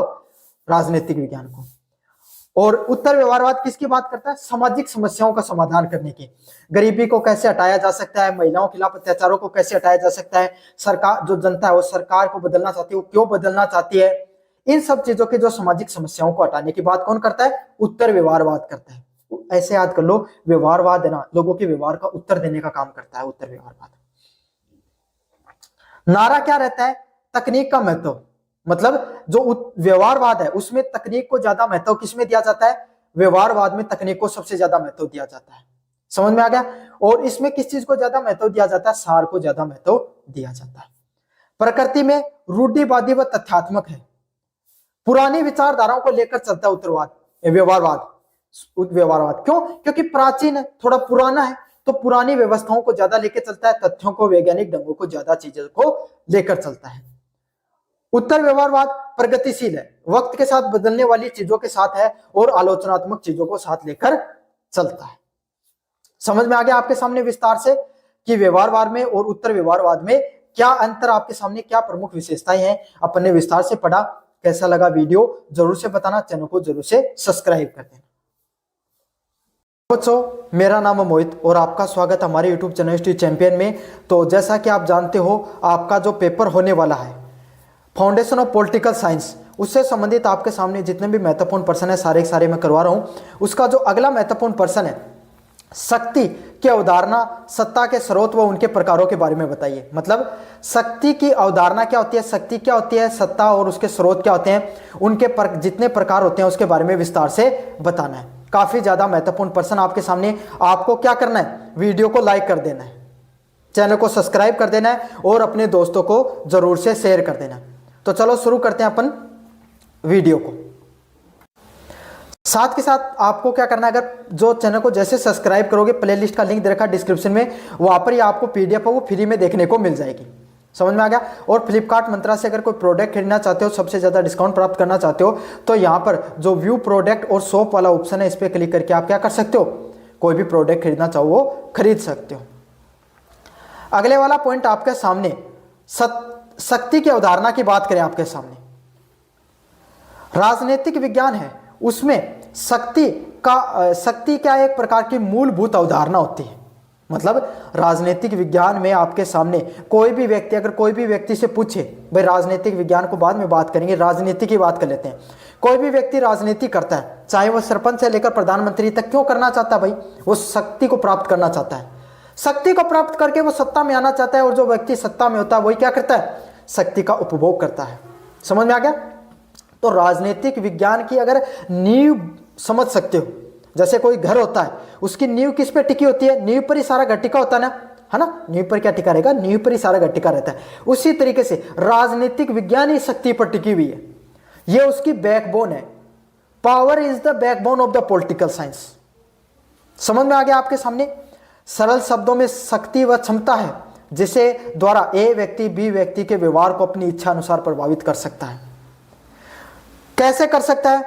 कोरोना आया आपके सामने, आया, प्रधानमंत्री मोदी जी जो थे अपने, जो नरेंद्र मोदी हैं, उन्होंने सभी को कहा कि आपको 6 बजे ताली और थाली बजानी है, बजाई आपने, है ना? आपने नहीं बजाई तो काफी लोगों ने बजाई होगी। 15 अगस्त पे झंडे लगाने के लिए उन्होंने कहा आपने किया। तो उस व्यक्ति के वो विचार है, व्यक्ति के विचार उनके हैं, लेकिन कर कौन रहा है? अपन सब कर रहे हैं। समझ में आ गया? क्यों? क्योंकि उनके पास शक्ति है। शक्ति वो चीज होती है जो ए व्यक्ति के व्यवहार को क्या कर सकती है? बदल सकती है अपनी इच्छा के अनुसार। इसीलिए सभी लोग क्या करते हैं? शक्ति को प्राप्त करना चाहते हैं, सत्ता को प्राप्त करना चाहते हैं। एमएलए साहब चाहे उनको छुटा लें, जिनको चाहे उनको आपके सामने क्या कर सकते हैं? न्याय दिला सकते हैं। समझ में? भाई आपके गांव का कोई व्यक्ति है, उसको काफी दिन से न्याय नहीं मिल रहा था, एमएलए साहब ने एक फोन मिलाया, तुरंत काम हो गया आपके सामने। समझ में आ गया? तो यही है, ए व्यक्ति के व्यवहार को बी व्यक्ति, ए व्यक्ति की जो विचारधारा वो बी व्यक्ति के व्यवहार को बदल दे अपनी इच्छा के अनुसार, उसी को क्या कहा जाता है? शक्ति के नाम से जाना जाता है। भले ही बी व्यक्ति की इच्छा कुछ और हो, चाहे हम वो काम करना चाहे नहीं करना चाहे, लेकिन वो शक्ति आपको मजबूर कर देगी उस काम को करने के लिए। शक्ति है वो राजनीति का आधार है, केंद्र बिंदु व लक्ष्य माना जाता है। शक्ति होती है वो क्या होती है आपके सामने? जो राजनीति होती है उसका सबसे आधार, सबसे निचला, सबसे मुख्य, सबसे महत्वपूर्ण बिंदु होती है। और इसी को लक्ष्य को साधकर आपके सामने क्या किया जाता है? जो सत्ता को प्राप्त किया जाता है, राजनीति को समझा जाता है। हर व्यक्ति की चाहत होती है कि वो सत्ता में आए और सत्ता में आकर शक्ति का उपभोग करे। रॉबर्ट हडल ने क्या कहा आपके सामने? रॉबर्ट डहल ने क्या कहा कि शक्ति क्षमता है जिसके अनुसार कुछ अभिनेताओं को कुछ करने के लिए प्रेरित किया जाता है। समझ में आ गया आपके सामने? मतलब शक्ति वो चीज है जो आपके सामने किसी भी व्यक्ति से कोई काम करवा सकती है जो वे अन्यथा नहीं करते हैं। मतलब अगर कोई व्यक्ति कोई काम नहीं करना चाहे, शक्ति उसको मजबूर कर देती है, शक्ति उसको विचारधाराओं के माध्यम से प्रभावित कर सकती है। शक्ति है वो आपके सामने किसी व्यक्ति को मजबूर कर सकती है उस काम को करने के लिए। शक्ति में बल प्रयोग का क्षमता निहित हो सकती है। शक्ति में क्या हो सकता है आपके सामने? बल के प्रयोग की जो क्षमता वो निहित होती है, लेकिन ये बल का प्रयोग तक ही सीमित नहीं है। शक्ति का अर्थ यही नहीं है किसी व्यक्ति से बलपूर्वक काम कराया जाए। शक्ति का अर्थ यह भी होता है कोई व्यक्ति से प्रेम के माध्यम से, कोई व्यक्ति को विचारधाराओं के माध्यम से सही व गलत आपके सामने कार्य कराए जा सकते हैं। लोगों की भलाई के भी कार्य हो सकते हैं। भाई उन्हें जो प्रधानमंत्री हैं जो भारत के, उनके द्वारा स्वच्छ भारत अभियान शुरू किया गया और आज हमारी विचारधाराओं में आज अपन सड़क पे कचरा नहीं फेंकते हैं, बाहर अपना कचरा नहीं फेंकते हैं। क्यों? क्योंकि हमारी विचारधारा वैसी बन गई है। तो यही शक्ति अच्छे काम भी करवा सकती है और शक्ति अगर गलत दिशा में लग जाए तो गलत कार्य भी करवा सकती है। समझ में आ गया? अब अपन पढ़ेंगे सत्ता के स्रोत और जो सत्ता के स्रोत कौन कौन से आपके सामने और उनकी वैधता कैसी है। जब शक्ति कानून, परंपराओं व सहमति से वैधता मिलती है, मतलब शक्ति को जब क्या होता है लोगों के द्वारा, जब शक्ति कानून के हिसाब से, परंपराओं के हिसाब से, वह जनता की सहमति के हिसाब से काम करे। मतलब भारत भी एक देश है। भारत में क्या होता है? जनता जो चाहती है वही सरकार बनती है और सरकार को किस तरीके से काम करना पड़ेगा उसके मन में आ गई वैसे नहीं कर सकती। कानून के हिसाब से काम करेगी, परंपराओं के हिसाब से काम करेगी, वरना क्या जनता और सरकार को पलट सकती है, न्यायालय उनके फैसलों को खारिज कर सकती है, कार्यपालिका काम करने से मना कर सकती है। तो हमारे भारत में जो शक्ति है उसकी वैधता होती है। अगर कोई भी शक्ति है वो कानून परंपरा व जनता की सहमति से काम करे तो क्या हो गई, वही सत्ता बन जाती है। उसी को क्या कहा जाता है, सत्ता के नाम से जाना जाता है। अब किम जोन है, शक्ति तो उसके पास भी है, क्या वो कानून को मानता है, नहीं मानता है, ना कोई परंपराओं ना कोई वैधता को मानता है। वो क्या है, सत्ता में तो बना हुआ है, लेकिन वो एक मजबूरी है जनता की, उसको वो रखना नहीं चाहते। कानून और नियम। आधुनिक लोकतांत्रिक समाजों में सत्ता का सबसे महत्वपूर्ण स्रोत क्या है, संविधान है। अगर आपके सामने जो वर्तमान समय के जो लोकतांत्रिक समाज है उसमें सत्ता के सबसे महत्वपूर्ण स्रोत कौन से हैं, संविधान है, जो कानून और स्थापित कानूनी प्रक्रियाएं हैं। साथ के साथ क्या है, संविधान के अंतर्गत जितने कानून दिए गए हैं, जितनी जो कानूनी प्रक्रिया बनाए गए, उसके अंतर्गत चलना ही क्या आपके सामने हमारा जो देश है, हमारी जो लोकतांत्रिक परंपराएं हैं, उसके तहत ही आपके सामने कोई भी शक्ति है उसका उपयोग किया जा सकता है। प्रधानमंत्री चाहे वो सब कुछ नहीं कर सकते, उनको भी संविधान के दायरे में रहकर ही काम करना पड़ेगा। अधिकारी इसलिए आज्ञा देते हैं क्योंकि उन्हें कानून उन्हें ऐसा करने का अधिकार देता है। मतलब कोई अधिकारी हो गया, चाहे कोई विधायक पालिका का कोई व्यक्ति हो गया, वो आपको आज्ञा दे सकता है कोई काम करवाने की। समझ में आ गया। जैसे अगर आपने कोई गलत काम कर दिया तो न्यायालय आपको क्या कर सकती है, सजा सुना सकती है। कैसे सुना सकती है, क्योंकि संविधान ने उनको उस कार्य को करने का, उस आज्ञा को अनुपालना करने का क्या दिया, अधिकार दिया है। लोग कानून के प्रति सम्मान के कारण उनकी आज्ञा मानते हैं, और लोग क्या करते हैं, कानून के प्रति जो उनका सम्मान होता है उस सम्मान के प्रति उनकी आज्ञा मानने का कार्य करते हैं। समझ में आ गया आपको विस्तार से। परंपराओं की बात करें, प्राचीन या रूढ़िवादी समाज में सत्ता का स्रोत सदियों पुरानी परंपराओं से चला आ रहा है। मतलब प्राचीन जो हमारी रूढ़िवादी समाज थी उसमें जो सत्ता के जो अलग अलग प्रकार के जो स्रोत हुआ करते थे वो बहुत पुरानी, हमारी जो सदियों पुरानी जो परंपराएं हैं वहां से वो सारी की सारी विचारधाराएं चली आ रही है। जिससे क्या होता है, रीति रिवाज व धार्मिक मान्यताएं होती हैं, जहां पर क्या देखने को मिलता है, अलग अलग प्रकार के जो रीति रिवाज हो गई और जो धार्मिक मान्यताएं हो गई उनको भी साथ के साथ वहां पर रखा जाता है, उसी के हिसाब से कार्य किया जाता है। समझ में आ गया आपके सामने। तो हमारे जो पुरानी प्राचीन जो परंपराएं हैं उसी के हिसाब से धार्मिक परंपराओं के आधार पर ही क्या मान्यताएं चलती हैं। अगले वाला पॉइंट है सहमति व जनमत। लोकतंत्र में सत्ता का अंतिम स्रोत कौन होती है, जनता होती है। अगर जनता की सहमति होगी तभी क्या होगा, आपके सामने कोई काम है वो अच्छे से किया जाएगा। नेता चुनाव के माध्यम से वैधता प्राप्त करते हैं। समझ में आ गया। अगर जनता चाहे तो जनता क्या करती है, सत्ता को पलट सकती है।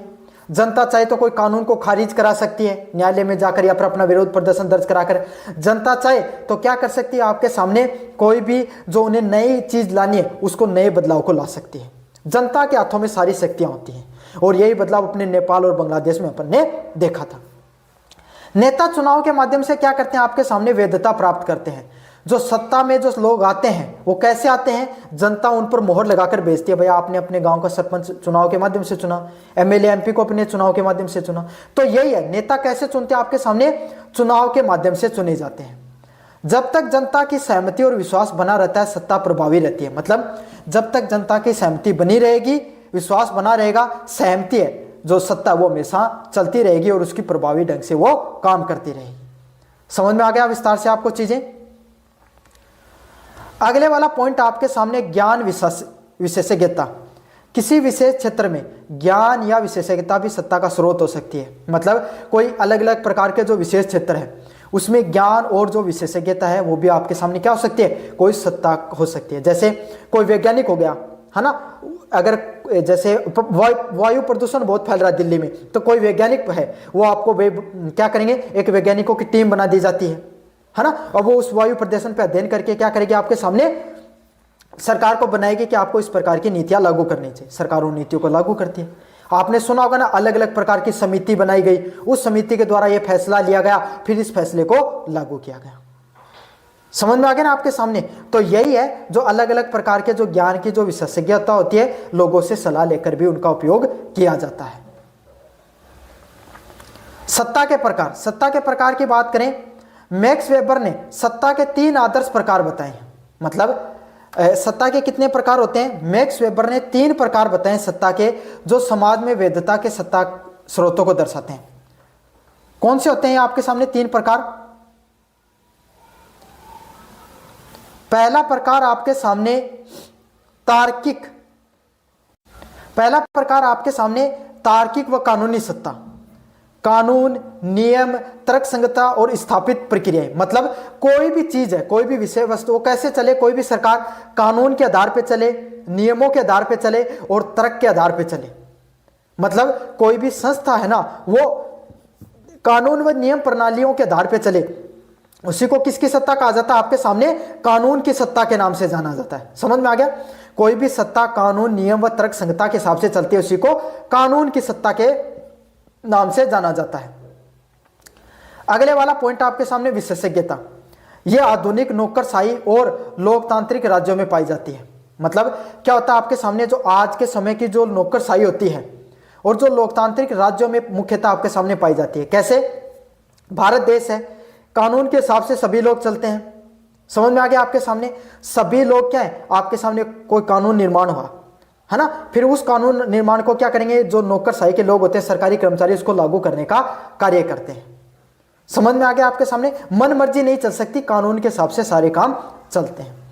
लोग पद की आज्ञा मानते हैं, व्यक्ति की नहीं। लोग किसकी बात मानते हैं? भाई आप एक बात बताओ, आपके जो कलेक्टर हैं, समझ में आ गया आपके सामने? एसआई, आपने सुना होगा भाई, आपने सुना होगा ना कि कोई एसआई है। अब एसआई ने आकर आपको क्या कहा कि भाई आपने काम की, जो एक व्यक्ति जज है, काफी उदाहरण बदल लिया मैंने, इस बार वाला सही लूंगा थोड़ा। एक जज है, आपने कोई क्राइम कर दिया है ना, क्राइम कर दिया और जज ने आपको सजा सुना दी 5 साल की, तो आपको माननी पड़ेगी क्योंकि वो न्यायालय में बैठा था, है ना।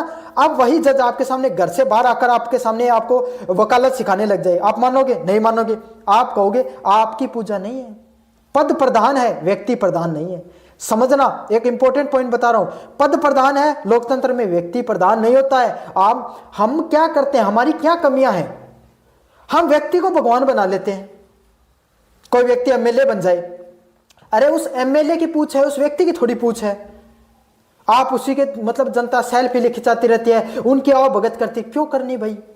वो आपकी सेवा के लिए लगे हैं और जनता उनकी सेवा में लग जाती है।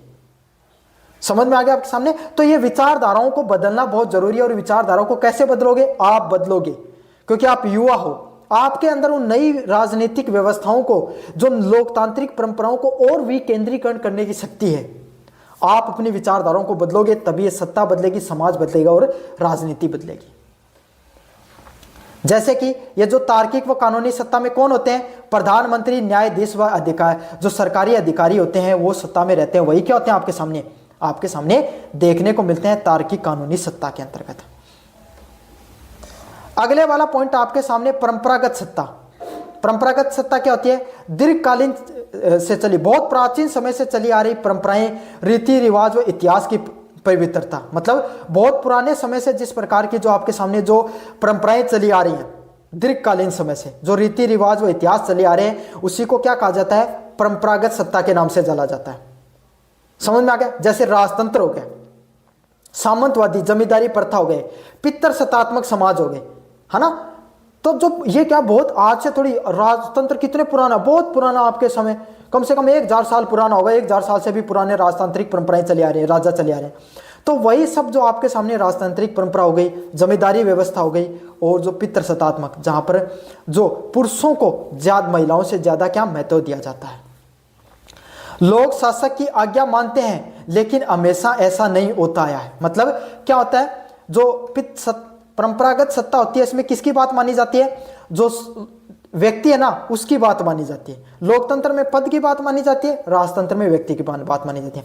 राजा जो कह देगा वो करना पड़ेगा। आप ये नहीं कहोगे कि राजा चाहे आपके सामने पद पर, उस गद्दी पर बैठा तब भी राजा है, राजा आपके सामने आपके बीच में आ गया तब भी राजा है, राजा आपके सामने चाहे आपके घर पे बैठ के खाना खा रहा है तो भी राजा ही है। अगर उसने कोई काम कह दिया करना पड़ेगा आपके सामने। ऐसा नहीं है कि लोकतंत्र की तरह कि 5 बजे आपके सामने जज साहब की ड्यूटी खत्म हो गई, उसके बाद में वो जज नहीं है।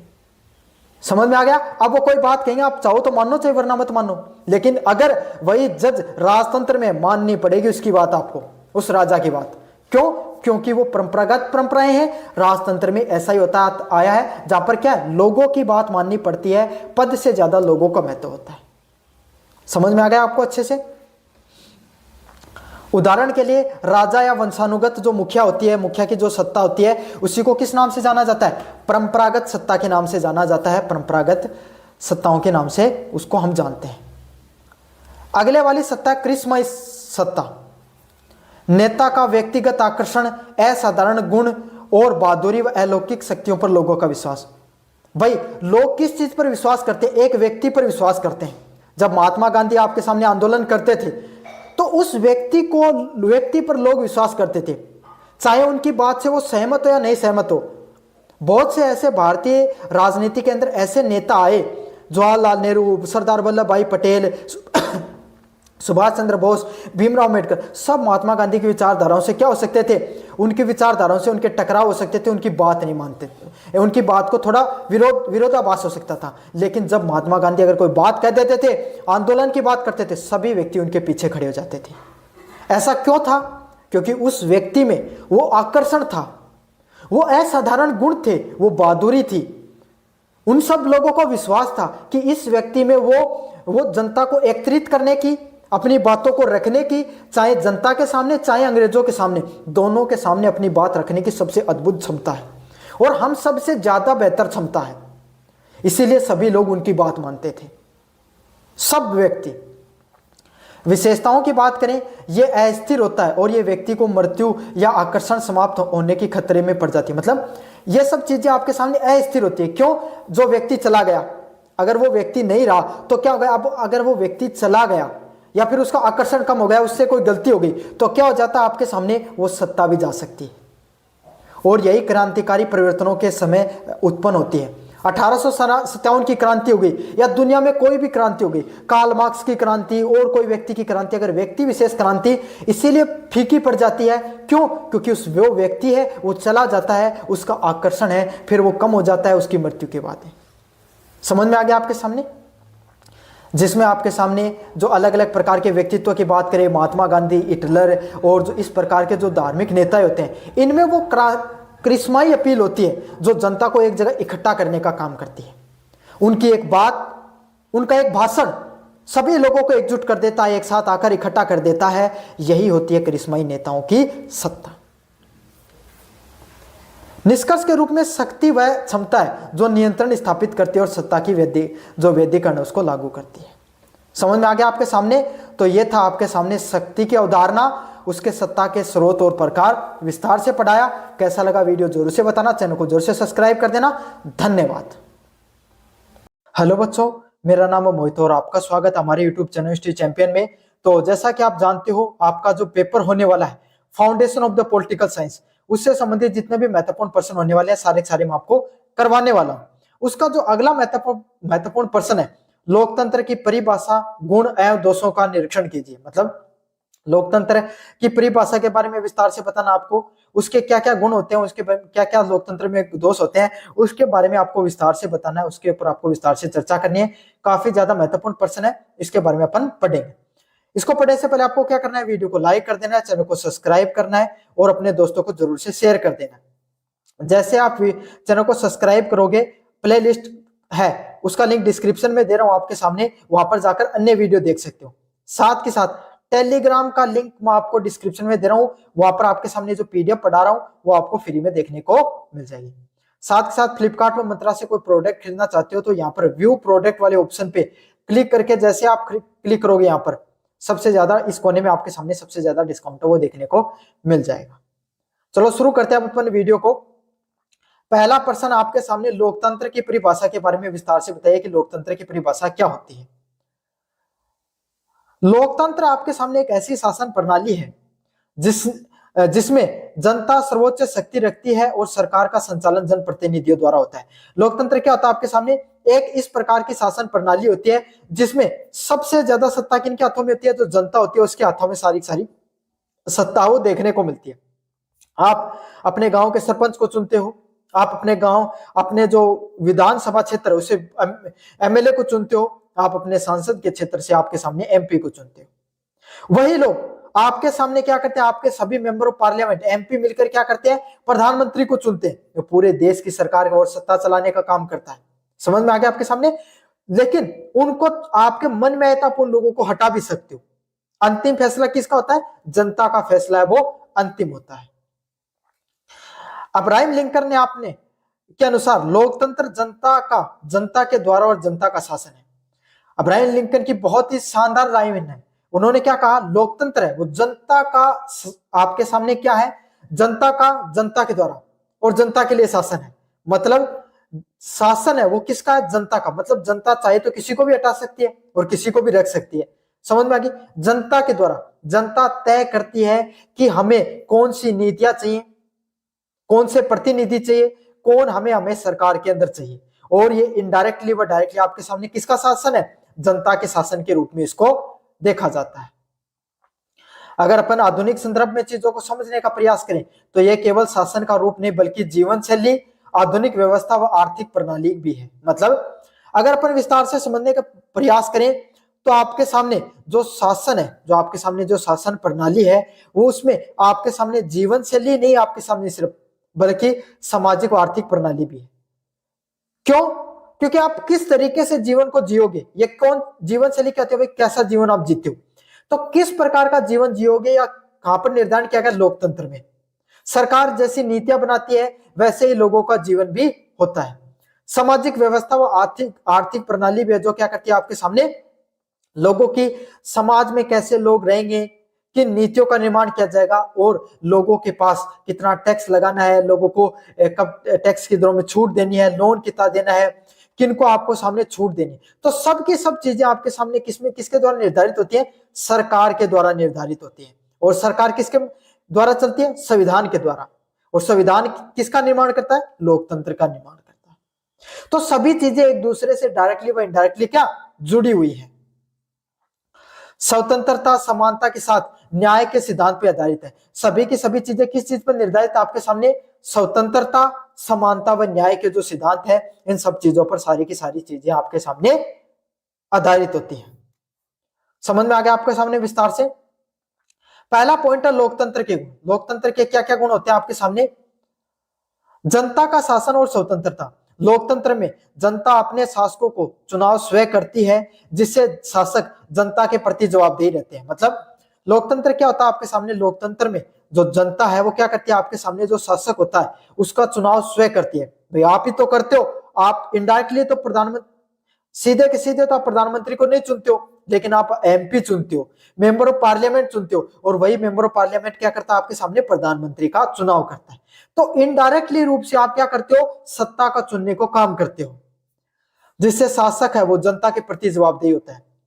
अगर कोई गलत नीति का निर्माण कर दिया, गलत व्यवस्था को लागू कर दिया, आप डायरेक्ट हमारे जो जनप्रतिनिधि है उनसे पूछ सकते हो कि भैया ये आपने जो नीति का निर्माण हो आपकी सरकार ने किया है और हमने आपको चुनकर भेजा है, आप हमें ये बताइए कि कैसे इन सब चीजों की ये गलतियां हुई, कैसे न्याय प्रणाली में विघटन देखने को मिला, कैसे लोग हैं वो आपके सामने उनकी समस्याओं का समाधान नहीं हुआ। तो सीधे के सीधे आप क्या कर सकते हैं? जनता वो शासक से सवाल पूछ सकती है। यह नागरिकों का नागरिकों का राजनीतिक स्वतंत्रता, मतदान, अभिव्यक्ति व नागरिक स्वतंत्रता प्रदान करता है। और यही जो जनता है वो आपके सामने जो अपने जनप्रतिनिधि को चुनती है, जो अपने शासक को चुनती है, यह किसके माध्यम से चुनती है? मतदान के माध्यम से, है ना? मतदान के माध्यम से आप अपने जनप्रतिनिधि को चुनते हो और वही आपके सामने क्या है? आपको उसी से जो अभिव्यक्ति की स्वतंत्रता मिलती है, आप अपनी समस्याओं को शासक के सामने रख सकते हो और उनसे जवाबदेही मांग सकते हो, अकाउंटेबिलिटी मांग सकते हो आप कि आपके सामने उन लोगों की सही से उन्होंने कार्य किया है नहीं किया है, जो वादे वो करके गए थे क्या उनको उन्होंने निभाया है या फिर नहीं निभाया है। अगले वाला पॉइंट है समानता का सिद्धांत। लोकतंत्र जाति, धर्म, वर्ग और लिंग के आधार पर भेदभाव का स्वीकार करता है। लोकतंत्र क्या करता है आपके सामने? ना जाति को मानता है, ना धर्म को मानता है, ना वर्ग व लिंग के आधार पर होने वाले जो भेदभाव उसको अस्वीकार करता है, उसको नहीं मानता है। समझ में आ गया आपके सामने? लोकतंत्र का यही काम है कि वो ना जाति को मानेगा, ना धर्म वर्ग के आधार पर भेदभाव नहीं करता, सभी लोगों को समानता का अधिकार देता है। हमारे भारत के जो लोकतंत्र है उसको संविधान के तहत लोकतंत्र को लागू किया गया और संविधान में हमें सभी लोगों को क्या दिए गए? मौलिक अधिकार दिए गए। हर मौलिक अधिकार में समानता का अधिकार है, जिसमें ना कोई व्यक्ति जाति के आधार पर, धर्म व लिंग के आधार पर उनके साथ क्या नहीं किया जा सकता? भेदभाव नहीं किया जा सकता है। सभी नागरिकों को समान राजनीतिक अधिकार है, चाहे आप गरीब व्यक्ति हो, चाहे आप अमीर व्यक्ति हो, चाहे प्रधानमंत्री हो, चाहे आपके सामने क्या हो, आप एक सामान्य झुग्गी झोपड़ी में रहने वाले व्यक्ति हो या बेघर व्यक्ति भी हो, आपको अगर भारत के नागरिक हो तो आपको सिर्फ एक ही वोट देना हो। प्रधानमंत्री भी एक वोट देगा, वो गरीब व्यक्ति भी एक वोट देगा, उसको भी इतने अधिकार अगर आप इतने अधिकार आपको है। बस फर्क कितना है, जागरूकता का फर्क है। अगर आप जिस दिन जागरूक हो जाते हो उसी दिन आपके क्या है अधिकार है वो लागू हो जाते हैं। नैतिकता व बौद्धिकता का विकास, नागरिकों को राजनीतिक गतिविधियों में भाग लेने के लिए अवसर मिलता है, उनसे जागरूकता, उत्तरदायित्व की भावना व आत्मसम्मान का विकास होता है। भारतीय राजनीतिक प्रणाली में हर व्यक्ति को राजनीति में भाग लेने का अधिकार है। कोई भी व्यक्ति है वो क्या कर सकता है, आपके सामने राजनीतिक प्रक्रियाओं में भाग ले सकता है, चुनाव प्रक्रिया में भाग ले सकता है, खुद को चुनाव के अंदर खड़ा करके क्या कर सकता है, आपके सामने अपने आप को जो जनता के सामने रख सकता है, अपने विचारों को रख सकता है। तो इससे क्या होती है, जनता की भागीदारी बढ़ती है राजनीति में, और जितनी ज्यादा जनता भागीदारी रखेगी राजनीति के अंदर उतना ही ज्यादा लोकतंत्र मजबूत होता है। सभी के अंदर उत्तरदायित्व की भावना होती है कि भाई अगर आपके सामने सोचो, अगर एक ही कैंडिडेट बार बार जीत रहा है तो फिर वो अहंकारी हो जाएगा, उसको लगेगा कि मुझे काम करने की जरूरत ही क्यों, मैं तो जीत ही रहा हूं। समझ, अगर उसी के सामने 5 कैंडिडेट और खड़े हैं और सभी मजबूत हैं, एकदम जबरदस्त चुनाव चल रहा है, तो पांचों को अच्छे से काम करना पड़ेगा। वादों को ना सिर्फ वादे जो हल्फनामे में दर्ज करने पड़ेंगे बल्कि जमीनी हकीकत पे भी उनको उतारना पड़ेगा।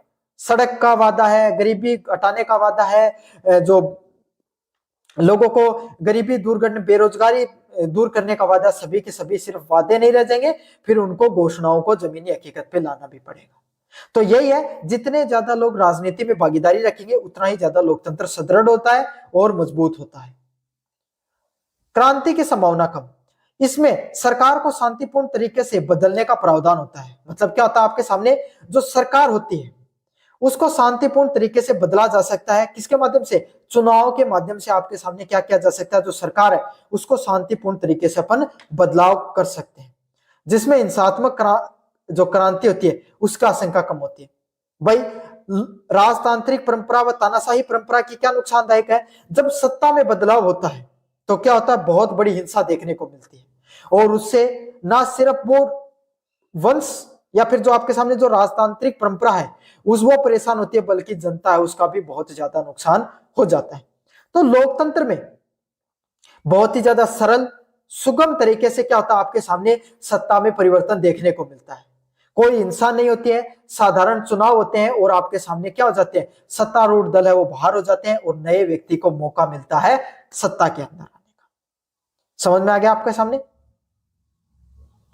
अगले वाला पॉइंट आपके सामने, उत्तरदायित्व शासन। शासक नियमित चुनाव और विपक्ष की आलोचना के कारण जनता की आवश्यकताओं के प्रति संवेदनशील भी रहते हैं। लगातार चुनाव होते रहते हैं, काफी लोग इस पे क्रिटिसाइज भी करते हैं कि भारत एक ऐसा देश है जहां तो सिर्फ चुनाव ही होते रहते हैं। लेकिन आपके सामने मैं एक आपके सामने विचार रखता हूं, अगर चुनाव होते हैं तो ये नेता आपके लिए उत्तर जवाबदेही है। समझ में आ गया आपके सामने। विपक्ष आलोचना कर सकता है सत्ता पक्ष की कि आपने कार्य सही से किया, एक आपने काम सही से नहीं किया है, और सभी के सभी लोग अपने काम के प्रति संवेदनशील भी होते हैं। क्यों है ये सब चीजें, इसीलिए है क्योंकि जनता के प्रति जवाबदेही है उनकी। अगले वाला पॉइंट आपके सामने, राष्ट्रीय एकता को बढ़ावा देना। यह समाज को विभिन्न वर्गों व हितों का प्रतिनिधित्व करता है, साथ के साथ राष्ट्रीय एकता को और सद्भाव को मजबूत करता है। इसका क्या फायदा आपके सामने, भाई अगर लोकतंत्र मजबूत होगा तो सभी लोग एकजुट रहेंगे, मजबूती के साथ आपके सामने सभी के सभी लोग क्या होंगे, आपके सामने एक साथ रहेंगे। अगर देश मजबूत, राष्ट्र मजबूत, एकता है तो हम बहुत ज्यादा आगे बढ़ते हैं। समझ में आ गया। तो लोकतंत्र मजबूत होता है तो देश में एकता भी बढ़ती है। तो ये सभी के सभी लोकतंत्र के गुण थे। अब अपन बात करेंगे लोकतंत्र में कितने प्रकार की कमियां पाई जाती है। पहला पॉइंट आपके सामने, अयोग्य शासन। लोकतंत्र संख्या पे आधारित होता, गुणवत्ता पे आधारित नहीं। यह माना जाता है कि आम जनता अक्सर भावनात्मक या सतही आधार पे मतदान करती है और अयोग्य व चापलूस व्यक्ति क्या हो जाते हैं, सत्ता में आ जाते हैं। और ये बात सिर्फ आपके सामने कहने के लिए नहीं है बल्कि वास्तविकता भी है। थोड़े दिन पहले बिहार में चुनाव हुए, एक केसी सिन्हा आपके सामने, वहां के बहुत बड़े शिक्षाविद थे, वो हार गए, और बड़े बड़े दबंगई व्यक्ति थे जिन्हों पे मर्डर के आरोप लग रहे हैं, वो जीत रहे हैं।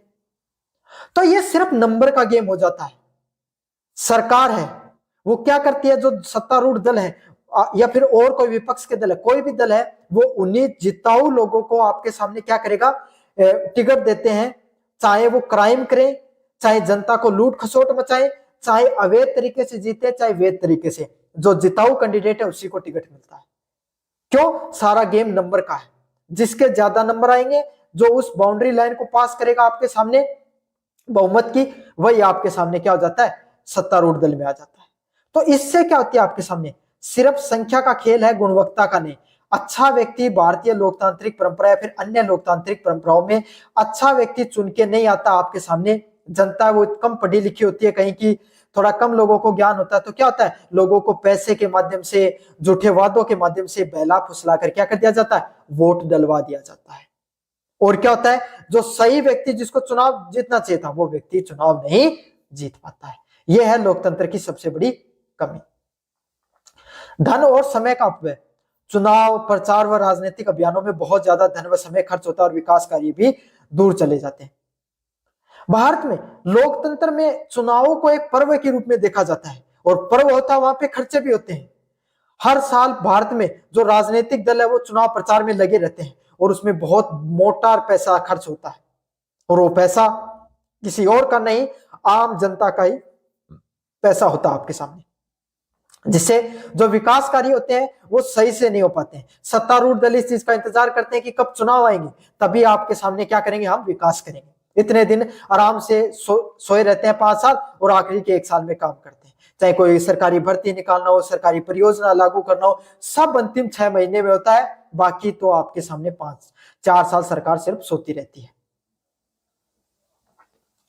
अस्थिरता की आशंका। संगठन की राजनीति या बार बार चुनाव के कारण सरकारें अस्थिर होती हैं।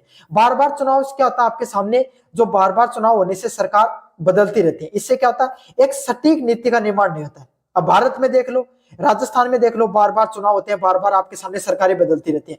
तो एक सरकार क्या करेगी आपके सामने, कोई एक योजना लागू करेगी, दूसरी सरकार आएगी, योजना सेम होगी, बस नाम बदल देगी उसका, फिर से आएगी, वो उसको बंद कर देगी, चालू कर देगी, यही चलता रहता है। तो इससे क्या होता है, जो जनता का दीर्घकालीन विकास होना चाहिए था, दीर्घकालीन जो नीतियों का निर्माण होना चाहिए था, जो क्रियान्वयन लागू होना चाहिए था, वो नहीं हो पाता है। जनता का जो विकास है वो बहुत ज्यादा प्रभावित होता है, जनता को जो अंतिम लाभ मिलना चाहिए था वो लाभ नहीं मिल पाता है। तो यही होता है, जनता के जो आपके सामने अस्थिरता देखने को मिलती है चुनाव के अंदर, उससे क्या होता है आपके सामने बहुत ज्यादा नुकसान है वो देखने को मिलता है। अगले वाला पॉइंट आपके सामने, दलगत राजनीति का प्रभाव। राजनीतिक दल अपने संकीर्ण स्वार्थों को राष्ट्रीय हित से ऊपर रखते हैं। अभी आपने थोड़े दिन पहले बिहार में चुनाव में देखा, सत्तारूढ़ दल ने पैसे बांटने का काम किया, और अगर हम वास्तविकता से देखें तो उनका उद्देश्य क्या था, क्या जनता का विकास उद्देश्य था? नहीं। सीधा अगर आप वास्तविकता से गहराई से समझते हो तो क्या होता है आपके सामने, आपको ये पता चलता है उनका मुख्य उद्देश्य क्या था, उनका मुख्य उद्देश्य वोट पाना ही था। किसी योजना के नाम पर आपके सामने क्या कर दिया जाता है, इस प्रकार की संकीर्ण सोच रखी जाती है, जिससे जो राष्ट्रीय हित, जो जनता का विकास है, जो जनता की जो आपके सामने क्या होता है विकास होना चाहिए, वो नहीं हो पाता है। धर्म के नाम पे राजनीति की जाती है, जाति के नाम पर लोगों को बांट दिया जाता है, किसके लिए, ताकि वोट मिल सके। तो इससे क्या होता है, समाज में विभाजन व गुटबाजी बढ़ती है, और जो विकास होना चाहिए वो विकास तो होता नहीं है जनता का। उससे क्या होता है, उसके उलट होता है आपके सामने समाज में विघटन व विभाजन। जाति के नाम पे, धर्म के नाम पर लोग आपस में लड़ते रहते हैं, और जो सत्ता में आने वाले सत्ता का मजा उठाते रहते हैं। तो ये भी एक बहुत बड़ी कमी है हमारे लोकतंत्र की। अगले वाला पॉइंट आपके सामने, कमजोर नीतियों का निर्माण करना। निर्णय लेने की लंबी प्रक्रियाएं व जटिल होती हैं, क्योंकि विभिन्न दबाव समूह द्वारा राजनीतिक हितों को संतुष्ट करना जरूरी होता है। राजनीतिक दल क्या करते हैं आपके सामने, अगर कोई नीति सही है उसको लागू करने भी इस चीज को ध्यान रखते हैं, भाई मेरी जाति के वोट नुकसान ना हो जाए, ये जो आपके सामने ये दल आपके सामने ये इन लोगों को फायदा उठाएगा, ये इन लोगों को फायदा उठाएगा, से हमारे वोट कटेंगे, वोट मिलेंगे। तो इन सब चीजों के लिए बहुत ज्यादा लंबी प्रक्रिया चलती रहती है, और अंतिम समय में जो निर्णय लेने होते हैं वो निर्णय नहीं लिए जाते हैं। जिससे मजबूत व त्वरित निर्णय आपके सामने नहीं ले पाते हैं। जो लोकतंत्र के अंदर भारतीय लोकतंत्र वो ढीला ढाला लोकतंत्र इसीलिए बोला जाता है, क्यों? क्योंकि जो सटीक, सहज और आपके सामने सही निर्णय लेने चाहिए थे वो निर्णय नहीं हो पाते हैं भारतीय लोकतंत्र के अंदर। अगले वाला पॉइंट है भ्रष्टाचार की संभावना। चुनाव में खर्च होने वाले धन और सत्ता में बने रहने के लालच के कारण भ्रष्टाचार को भी बढ़ावा मिलता है। मतलब क्या होता है, चुनाव में खर्च, बहुत ज्यादा पैसा खर्च होता है, इसलिए क्या होता है, लोग सत्ता के में बने रहने के लालच से क्या करते हैं, बहुत ज्यादा भ्रष्टाचार को भी बढ़ावा देते हैं। क्यों? क्योंकि चुनाव प्रचार करना होता है, जनता को चुनाव जीतने के लिए जनता पर पैसा खर्च करना होता है, तो बहुत ज्यादा पैसा खर्च होता है, पैसा लगता है। इससे क्या होता है, वो जनता में भ्रष्टाचार करने का काम भी करते हैं, क्योंकि भ्रष्टाचार नहीं करेंगे तो पैसा कहां से आएगा, पैसा नहीं आएगा तो चुनाव कैसे जीतेंगे। यद्यपि लोकतंत्र में कुछ दोष है।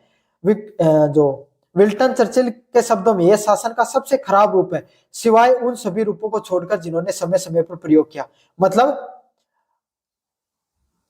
और वो अपने दोषों के बावजूद जनता की भागीदारी, स्वतंत्रता और समानता को सुनिश्चित करने वाला लोकतंत्र आज भी सर्वश्रेष्ठ प्रणाली है।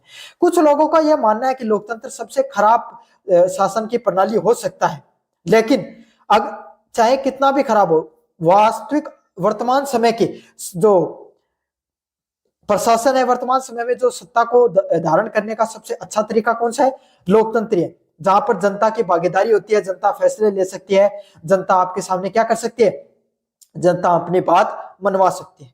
तो आज के समय अगर अपन बात करें तो सबसे सर्वश्रेष्ठ जो सत्ता की प्रणाली कौन सी है, लोकतंत्र ही सबसे सर्वश्रेष्ठ लोकतंत्र की प्रणाली है।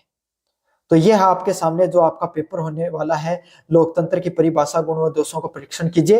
विस्तार से मैंने आपको बता दिया। कैसा लगा वीडियो जोर से बताना, चैनल को जोर से सब्सक्राइब कर देना। धन्यवाद।